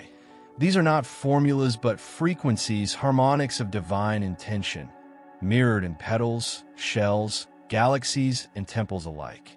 To the builders, numbers were not abstractions but living intelligences. They believed, and perhaps knew, that every form shapes not just the space around it, but the soul within it. Pyramids were not tombs, they were tuning forks. Circles and spirals did not decorate, they activated. In the language of sacred stone, there is no ornament, only resonance. These places were built not to impress the eye, but to awaken the inner ear. The builders understood something we have yet to remember, that the universe is not silent. It sings in frequencies, it whispers in forms. They did not construct temples to contain divinity, but to tune the human spirit to it. Each stone was a syllable, each structure a sentence in the forgotten grammar of energy. When a pyramid rises with mathematical precision, aligning with stars long since fallen from memory, it does not point to the heavens. It converses with them. What we now call sacred sites were never meant to be visited passively. They were meant to be entered as one enters an instrument, allowing one's own spirit to be played by the harmonic field. In this, the Andites were not merely stonemasons. They were spiritual engineers, sculpting reality through resonance. Their knowledge did not come from speculation or superstition, but from remembrance, a gnosis inscribed in the very bloodlines that traced back to celestial origin. These were not monuments to mortality, but sanctuaries of memory. The choice of stones, the layering of acoustics, the precise alignment with solstices and lunar phases, all of it bore witness to an intelligence that perceived consciousness not as confined to mind, but as woven into matter itself. When they built, they encoded not just knowledge, but presence, a stillness that still listens. Beneath centuries of dust and conquest, their structures hum. Not metaphorically, but literally. Sound was their medium and matter their canvas. These were not ruins. They are relics of an operational spirituality. And as time passed, as dogma hardened and memories faded, the stones remained, quietly waiting for us to feel again what cannot be taught, to hear what cannot be spoken. The builders are forgotten, not because they failed, but because they succeeded so completely that the egoic world could not tolerate their light. Their works were buried, erased, misunderstood. Yet even in their silence, they do not accuse. They invite. The walls of Angkor still breathe. The monoliths of Baalbek still watch. The invisible pulse of the earth still echoes through the ley lines they once knew. What they left us is not architecture, it is alignment. Not heritage, but healing. The structures remain, not as monuments of power, but as maps of the soul's return. To walk among these stones is to walk within a prayer carved into the earth. These are not relics of superstition, but crystallized awareness, echoes of civilizations that understood form not as utility, but as revelation. The Andites were not trying to conquer time, but to converse with eternity. They did not build for shelter, they built to shelter meaning. Their temples were not houses of gods, but mirrors of the macrocosm, crafted so that man might remember he is not exiled from the divine, but an extension of it. In their architectures lie the symmetries of the heavens, the pulses of planetary breath, and a secret geometry that speaks without syllables. Where we see ruins, they left resonance. Where we see past, they offered pathways. Every circle of Stonehenge, every stair at Teotihuacan, every pillar of Karnak, every chamber in Machu Picchu was aligned not merely with sun and stars, but with the soul stations. These were diagrams of remembrance, portals through stone for those with eyes to feel. The builders knew that when a place is consecrated with truth, it cannot be forgotten. It waits beneath soil and sediment, beneath centuries of conquest and noise, until a time when consciousness can meet it once again. That time is now. These stones, once awakened, begin to speak again, not in words, but in frequencies, synchronicities, dreams, and visions. They do not demand belief, they respond to presence. And so we return, not to venerate stone, but to remember spirit. These structures were never meant to be idols. They were instruments of attunement, blueprints of wholeness. The Andites may have vanished into legend, but their works remain as silent companions, standing long after the empires of men have turned to dust.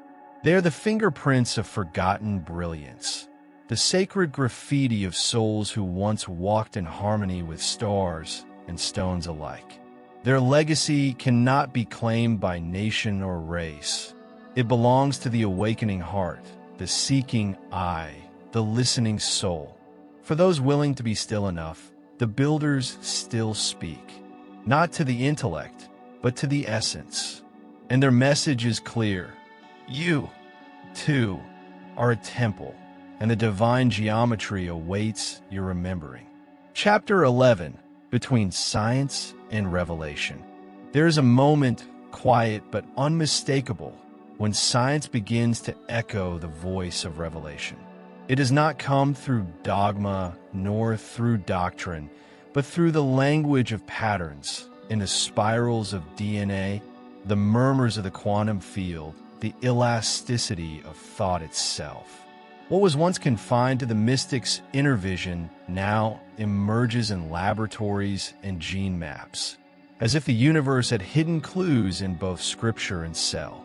The Urantia Book, long dismissed by many as mythos, now whispers truths into the ears of physicists and geneticists who never meant to pray. Haplogroups trace migrations of ancient peoples, but beneath the migrations lie migrations of memory, the soul's journey encoded in blood. The OCA2 gene, linked to blue eyes and pigmentation, becomes not just a marker of lineage, but a symbol of lineage beyond Earth, of luminosity embedded in biology. And in neuroplasticity, we find a scientific echo of repentance, that even the mind, once shaped by trauma, may be reformed through intention, as if the cosmos itself were designed for redemption. Science and revelation are not enemies. They are estranged siblings. One speaks of evidence, the other of essence, yet both seek the same source. The quantum observer effect mirrors the spiritual truth that consciousness alters reality. Entanglement points to the interdependence of all things, which mystics have sung for millennia. The Urantia cosmology, in its intricate stratification of beings and energies, finds resonance in the expanding models of multiverses and dimensional theory. What once was dismissed as poetic fantasy is now being glimpsed through electron microscopes and particle accelerators. We are entering an age in which knowing and believing are no longer opposing camps, but twin wings of ascent. When the mystic closes her eyes in stillness and the scientist peers into a telescope, they both seek origin. They both are listening, and increasingly, they hear the same music. Epigenetics, once a mere footnote in the annals of biology, has become a revelation in itself. Not of the divine, perhaps, but of divine architecture. It tells us that life is not bound solely by the genes we inherit, but by the environment we create, the choices we repeat, the thoughts we nourish. Trauma can be passed on, but so can transcendence. This is the sacred corollary of ancestral healing. That spiritual memory may indeed be lodged in molecular sequences, and that love, forgiveness, and conscious living can alter the inheritance of generations yet unborn. The cells remember what the soul forgets, and in that remembering, there is hope for restoration. The soul is not just the ghost within the machine, but the architect of the machine's evolution. The body is not a cage, it is a canvas, and the genome, like an unfinished poem, awaits the hand of the awakened being. In this light, the Urantia Book does not seem so far-fetched. Rather, it reads as an encrypted guide to a future humanity is only now beginning to glimpse. Its references to mind circuits, spiritual gravity, and thought adjusters once seemed like metaphors wrapped in theology.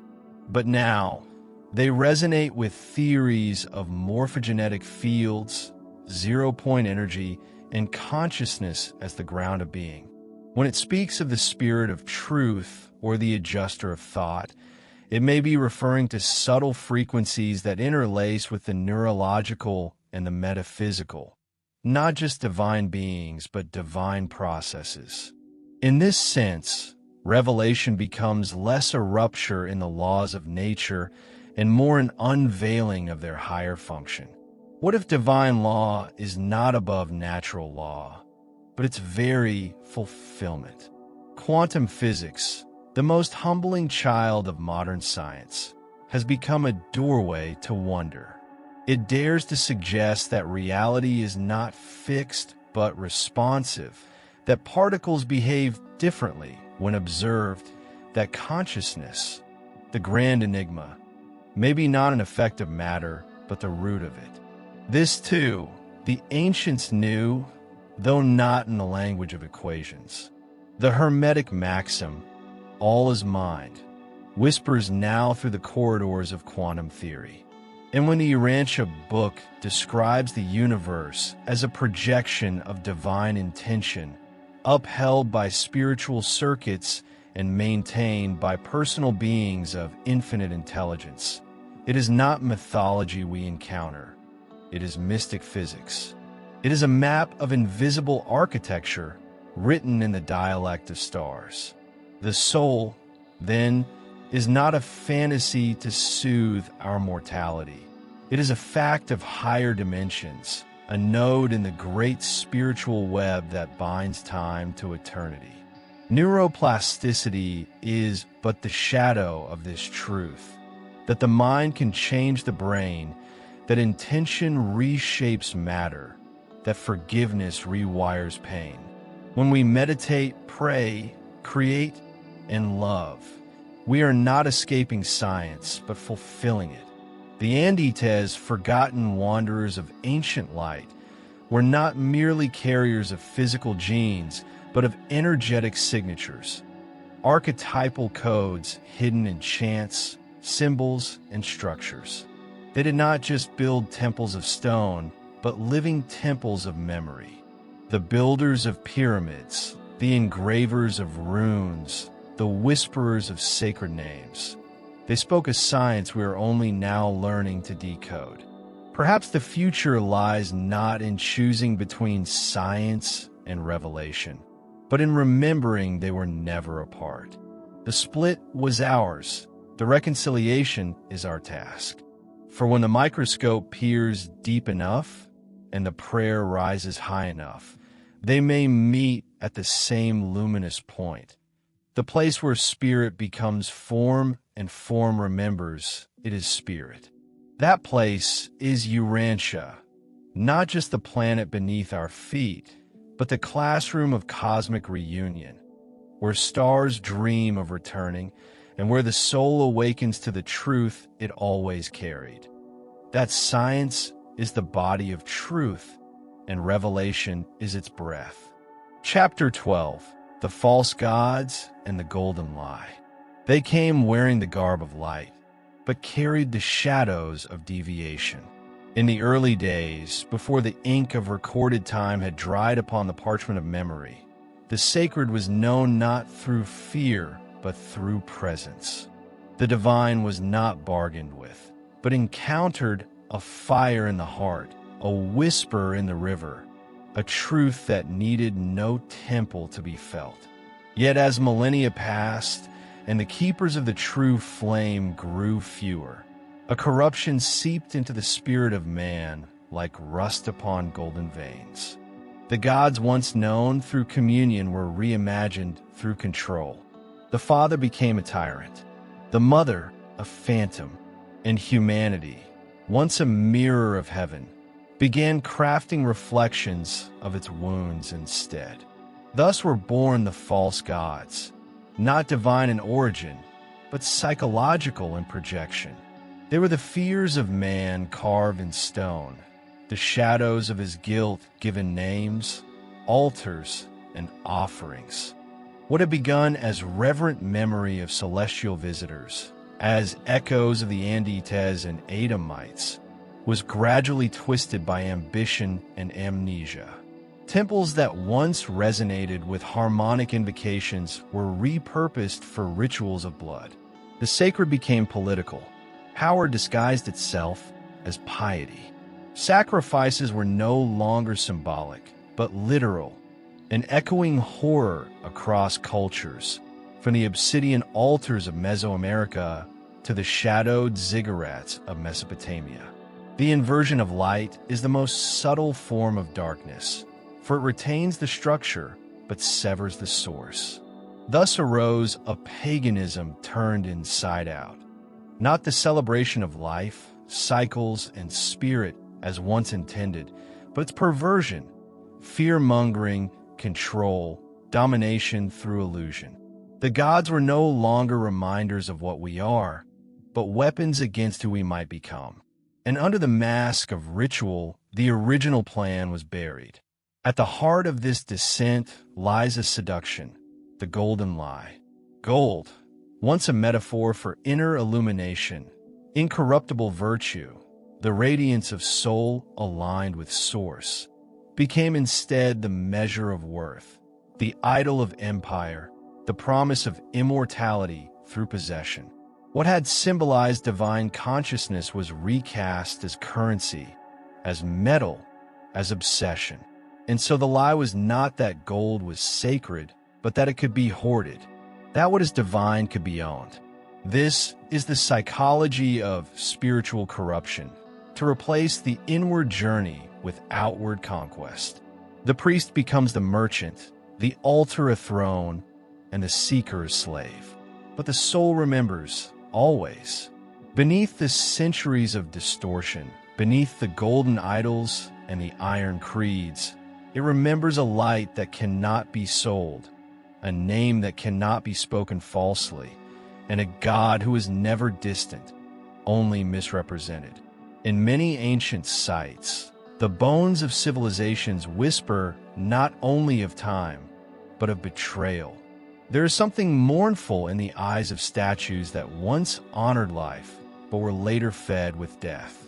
From Baal to Moloch, from blood-soaked rituals to the burning of children in the name of heavenly sanction, history does not merely record error. It records inversion. The divine became feared. The feminine was vilified. The body, once seen as the dwelling of the sacred, was turned into a source of shame. These were not accidents of evolution, but orchestrated deviations, slowly crafted by those who understood the power of symbol, myth, and fear. In turning gods into tyrants and rites into shackles, they obscured the architecture of remembrance. The temples no longer pointed inward. They pointed upward, toward false heavens and unreachable promises. And yet, hidden in the margins of every doctrine, a remnant endured. The voice of the mystic, the rebel of the soul, the quiet guardians of an inner truth that refused to be buried. When we study the mythologies that span Earth's cultures, we often find a shared paradox. The gods demand blood, yet promise peace, require obedience, yet offer no understanding. This is not the language of the true source, but the echo of spiritual trauma. A planetary syndrome wherein humanity, once orphaned by rebellion and amnesia, sought structure even at the cost of truth. And in that structure, darkness found a sanctuary. The inversion of the divine did not come cloaked in evil, but in gold, in order, in hierarchy, and most insidiously, in familiarity. So many bowed, not out of reverence, but out of repetition. The chains were no longer forged by enemies, but inherited as heritage. And within this matrix of distortion, the idea of God became synonymous with fear, judgment, and division. Yet still, beneath the rubble of collapsed temples and corrupted lineages, the whisper of origin persisted, in dreams, in symbols, in a gentle ache for something real. Something that could not be bought, broken, or buried. Even today, the golden lie persists, not in idols of metal, but in ideologies, in systems that equate material success with divine favor, in the belief that enlightenment can be purchased or that salvation is a transaction. We see it in spiritual empires built upon scarcity, in gurus who hoard power instead of dissolving ego, in doctrines that offer comfort without transformation. The lie does not ask us to deny God.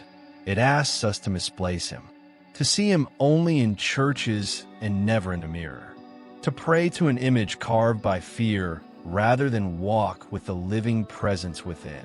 But those who awaken begin to see.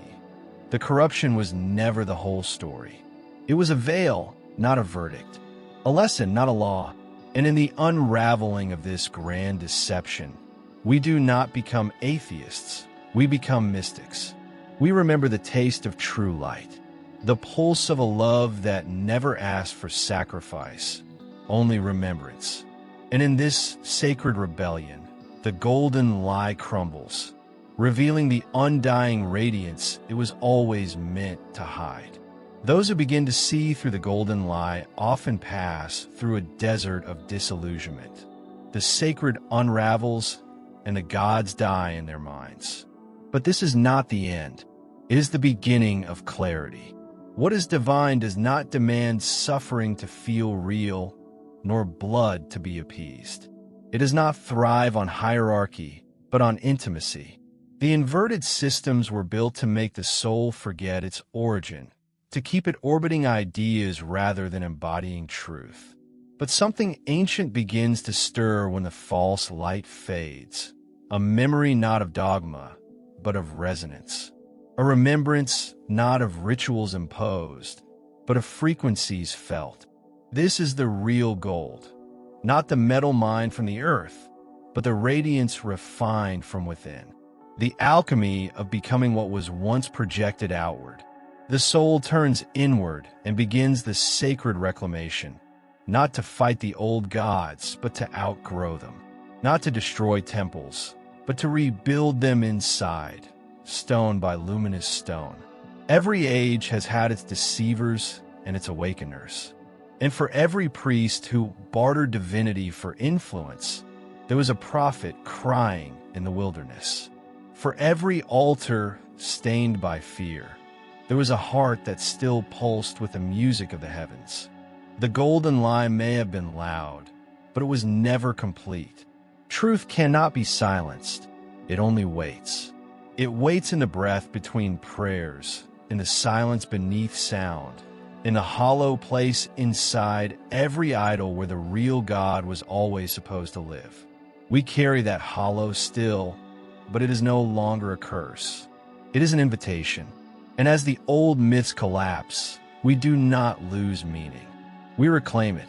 The myths become mirrors, not masters. The archetypes are redeemed, not erased. And the soul begins to speak again in its own tongue. The language before fear, before doctrine, before the fall. To awaken is to sift gold from illusion, to recognize that what we were taught to worship was often our own chains polished to gleam. But beyond the false gods and behind the golden facades, there is something that does not glitter because it does not need to. It glows, quietly, eternally. It is the presence we forgot while bowing to shadows. It is the divine not outside us, but within and among us, breathing through memory, ache, and return. The lie was elaborate, but not eternal. The light it tried to imitate has returned, not with trumpets, but as a whisper in the bones. And those who hear it no longer need to be told what is holy. They remember, and in this remembrance, the corruption collapses, the soul rises, and the truth, once buried beneath altars of fear, walks again, barefoot, luminous, and free. Chapter 13. The Golden Age that never ended. The longing for paradise is not a myth, it is a memory. Buried beneath layers of linear history and distorted chronologies lies a deeper truth, one that no archaeology can excavate and no chronology can contain. The Golden Age, whispered by Plato, sung by Hesiod, encoded in the Upanishads, was never merely a time. It was a state of being. It is not lost because it never truly left. It recedes only from those who forget to look within. We were not exiled from Eden. We closed our eyes to it. The sacred garden was never geographic, but geometric, a spiraled radiance encoded in consciousness, echoing in the shape of flowers, the symmetry of light, the vibration of truth. And when we align with that rhythm, when thought, word, and presence converge in purity, we do not return to the Golden Age. We remember that we never truly departed. In every age, mystics and sages have spoken of this luminous origin not as nostalgia, but as gnosis. They did not seek to revive the past, but to unveil the eternal. The Golden Age is not a chapter in time, but the baseline of reality, the primordial template upon which distortions were etched. The fall was not chronological, it was vibrational, and the ascent is not forward, it is inward. Those who walk the inner spirals do not age, but awaken. The gold they seek is not metal, but awareness, the radiant consciousness that neither rusts nor fades. It is the philosopher's stone, not forged but remembered, not found, but uncovered beneath the debris of fear and forgetfulness. The alchemical gold is the human soul transfigured, not by escape but by presence, not by flight but by fire. Ancient voices never truly fall silent. They reverberate through symbols, stones, syllables, and the stillness between thoughts. In Plato's memory of Atlantis and Hesiod's vision of the Five Ages, we find less of a prophecy and more of a reflection, a mirror of what once shimmered behind our eyes and still pulses beneath our breath. The Upanishads do not recount history. They unveil the eternal, declaring that tat tvam asa, thou art that. The golden thread weaves not through epochs, but through awareness.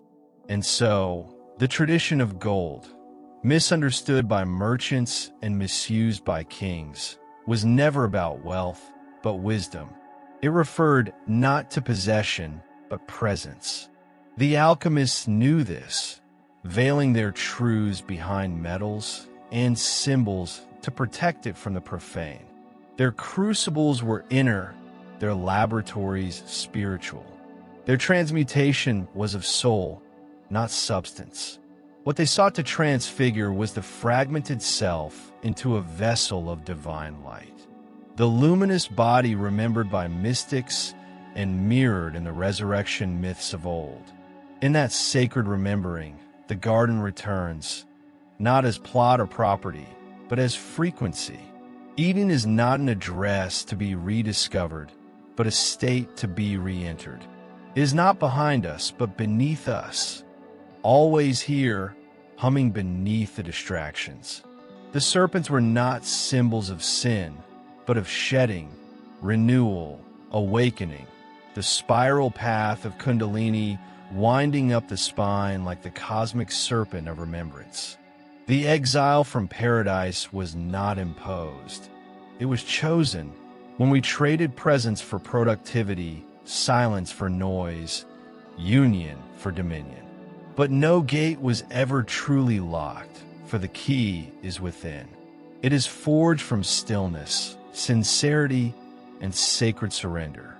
Those who walk the golden path inward find that paradise is not a myth to mourn, but a memory to restore. The true golden age is not yesterday. It is the seed of now.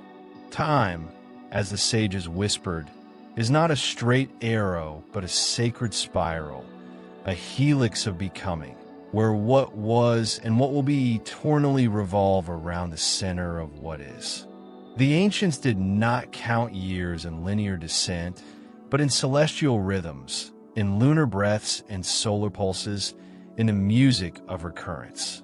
The Ouroboros, the serpent devouring its tail, is not a symbol of futility, but of eternal renewal. And just as the spiral galaxy dances in the sky, so too does consciousness evolve not forward, but inward, circling ever closer to its own divine origin. The golden age has not vanished. It awaits at the heart of stillness, nested within the memory of the soul. It was never undone by history, only buried beneath layers of forgetfulness, distracted by progress that forgot to preserve peace. The spiral path back is not regression, but return, not repetition, but remembering. This is the secret encoded in the myths of golden epics and celestial gardens. They are not fantasies, but frequencies, calling us home without voice.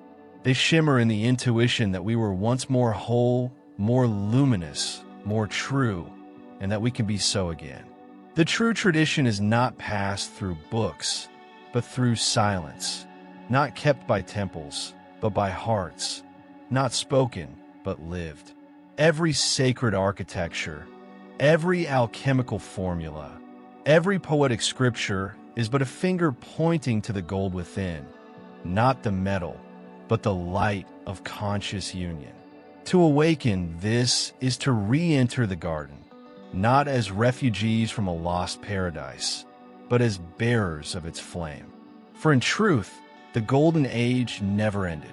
We ended our listening, and now the song plays once more, softly, patiently, awaiting the moment we remember the tune and begin to sing along. Chapter 14, the last of the Andites. They did not vanish in a single night, nor with a final cry etched in stone. The last of the Andites did not fall. They faded, like constellations swallowed by morning light. They walked softly into the folds of other peoples, into tongues they did not speak, into faces that no longer carried their celestial fire. Their temples were not destroyed by war, but by wind and time, by the creeping vines of forgetfulness. Their stories became myths, then echoes, then silence. But the world remembers them in fragments, in symbols that refuse to die, in ruins that defy gravity, in DNA strands that shimmer with mystery. Their disappearance was not an extinction, but a transformation too subtle for historians and too sacred for archaeologists. The Andites dissolved not into nothingness, but into the veins of humanity itself. And in doing so, they entrusted their mission to the unborn and the unaware. They were the twilight of a golden lineage, the final torchbearers of a cosmic covenant, not of domination, but of remembrance. They wandered, not seeking conquest, but resonance. And As their bloodlines thinned, their purpose thickened, becoming less about building stone upon stone and more about engraving light into the soul. Their legacy was not lost. It was interiorized. It migrated from pyramids to parables, from geometry to intuition, from the architecture of sanctuaries to the structure of dreams. And those who feel an ancient sadness without cause, those who cry at stars without knowing why.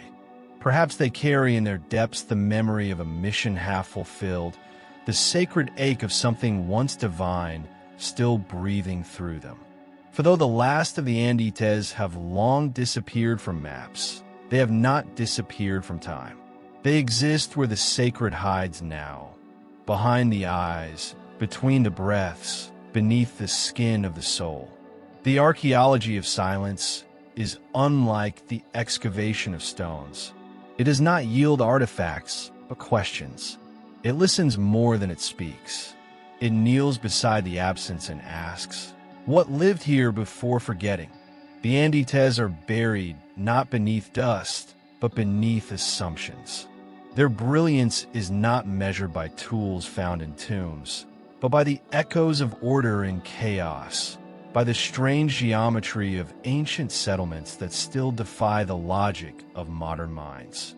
They were not erased by enemies, but by time's soft hand that rewrites everything in the language of decay. And yet, sometimes, the wind carries syllables that do not belong to any known dialect. Sometimes a child draws spirals that no one taught her. Sometimes the stones of forgotten cities vibrate faintly under the full moon, as if remembering. These are not coincidences. They are whispers. The Andites speak not through history books, but through resonance, reappearing wherever the soul listens rather than looks. In the spiraling dance of civilizations, it is not always the strongest who endure, but the most adaptable. And the Andites, knowing their time had ended on the surface of the world, entered the interior of it. Their temples became metaphors. Their symbols became dreams. And their mission, once carved into the bones of megaliths, was now inscribed upon the secret inner altar of the human spirit. They traded permanence for invisibility, not as retreat, but as sacred evolution. Their wisdom did not die. It descended into myth, into metaphor, into memory. The deserts where they once walked are still marked by lines not made for the eyes, but for the stars. They taught that light is not lost when hidden, it is refined. That truth, when buried, becomes seed. And now, the fruit is ripening in places we least expect. In those who weep without knowing why, in those drawn to ancient lands with hearts aflame, in those who dream of languages never spoken aloud. There is no tombstone for a civilization that turned to wind. The Andites did not vanish. They dissolved, not in failure, but in fulfillment. Their departure from the stage of history was not a fall, but a fading into a subtler octave of presence. What once marched across continents now whispers within consciences. The golden threads of their legacy are no longer woven into monuments, but into moments, the kind that stop time, that awaken the sleeping longing within a soul, that make a person pause before a stone and wonder, who once touched this, and why do I feel them still? The last of the Andites were not kings or architects, but quiet ones who knew that the divine does not demand altars of stone, only altars of remembrance. Their mission, once mapped in migrations and encoded in architecture, now breathes through the inner pilgrimages of seekers who carry ancient truths in new forms. This is the shift from outer to inner, from grandeur to gentleness.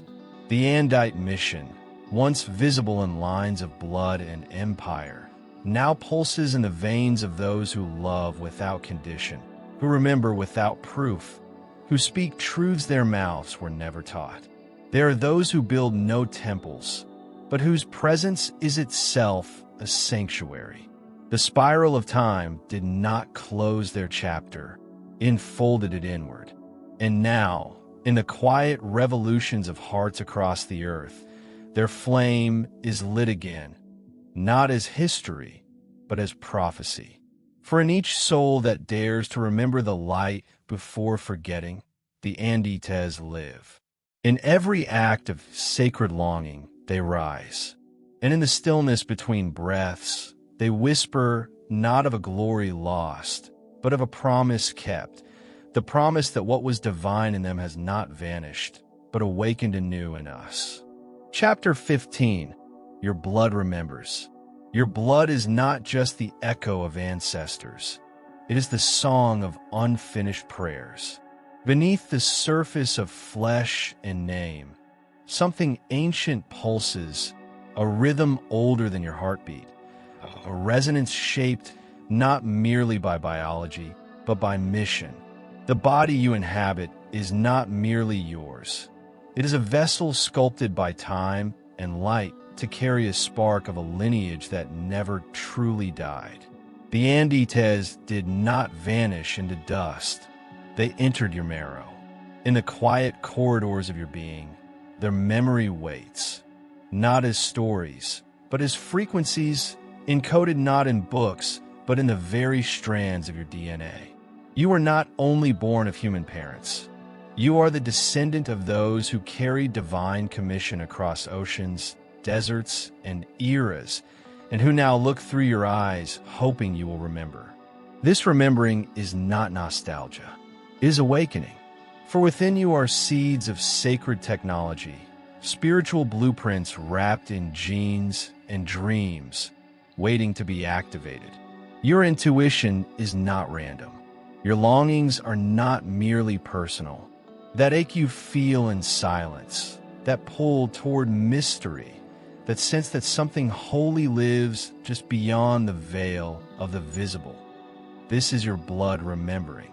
The human body is a sacred geography, and its maps are drawn in both flesh and light. In the twists of your helix lies the encrypted language of your soul's assignment. And when the spirit breathes upon it, gifts long buried begin to rise. You are not meant to only survive. You are meant to continue a transmission, a frequency of love, order, wisdom, and truth that the world forgot, but your body did not. And so now, the mission continues, not on horseback or in stone temples, but in gestures, words, and choices. You are the sanctuary now. The architecture is internal. The altars are your daily acts of compassion. The codes are in your tears, your laughter, your dreams that defy the logic of decay. Your blood remembers, not to glorify the past, but to redeem the present. You are not a byproduct of a lost age. You are its resurrection. In you, the silence speaks again. In you, the lineage lifts its head. The archetypes, the builders, the star rememberers, they are no longer behind you. They are within you. And your path is no longer about searching for them in history, but embodying them in eternity. You are the bridge now. Walk it awake. There is a river that does not appear on any map, yet it has always been flowing. It winds through the marrow of the earth and the memory of the soul, carrying whispers older than language, older than stars. This river does not rush, it waits. It has seen empires rise and crumble, has watched the hands of builders carve their visions into stone, and has welcomed their return to silence when the world no longer remembered their names. It flows through the ruins and the temples, through the blood of those who came before you, and now it flows through you. When you pause in the stillness, when you listen not with ears, but with the inner skin of the Spirit, you will hear its song. It does not command, it invites. It says, the light has never left.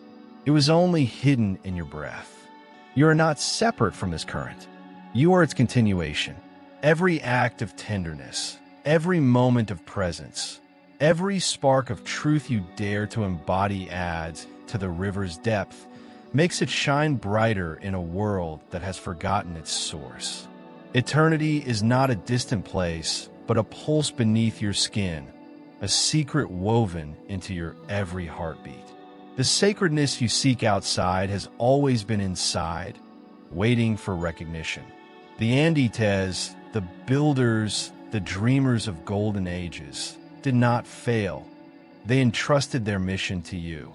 The silence they left behind is not absence, but invitation, a sacred space where you can choose to remember. The river flows because you are breathing. It moves because you are here, carrying the memory of light in your bones, ready to let it rise. And so, as this journey closes, another begins. There are no endings where truth lives, only deepening. The river will flow long after words fade, long after books turn to dust, long after time itself bends back to its eternal spiral. The question is not whether the light survives, but whether you will let it live through you. You are the memory of the stars, the echo of all that was sacred before the first sunrise, the dream of a universe longing to remember itself. Listen to the river within. Let guide your steps. For the light you carry is the same that shaped the ages, and it is waiting quietly, endlessly, for you to shine it into the world. And if you enjoyed this content, please comment where you're from, share it with someone you love, and subscribe to the channel. Every day we bring new videos to nourish the soul.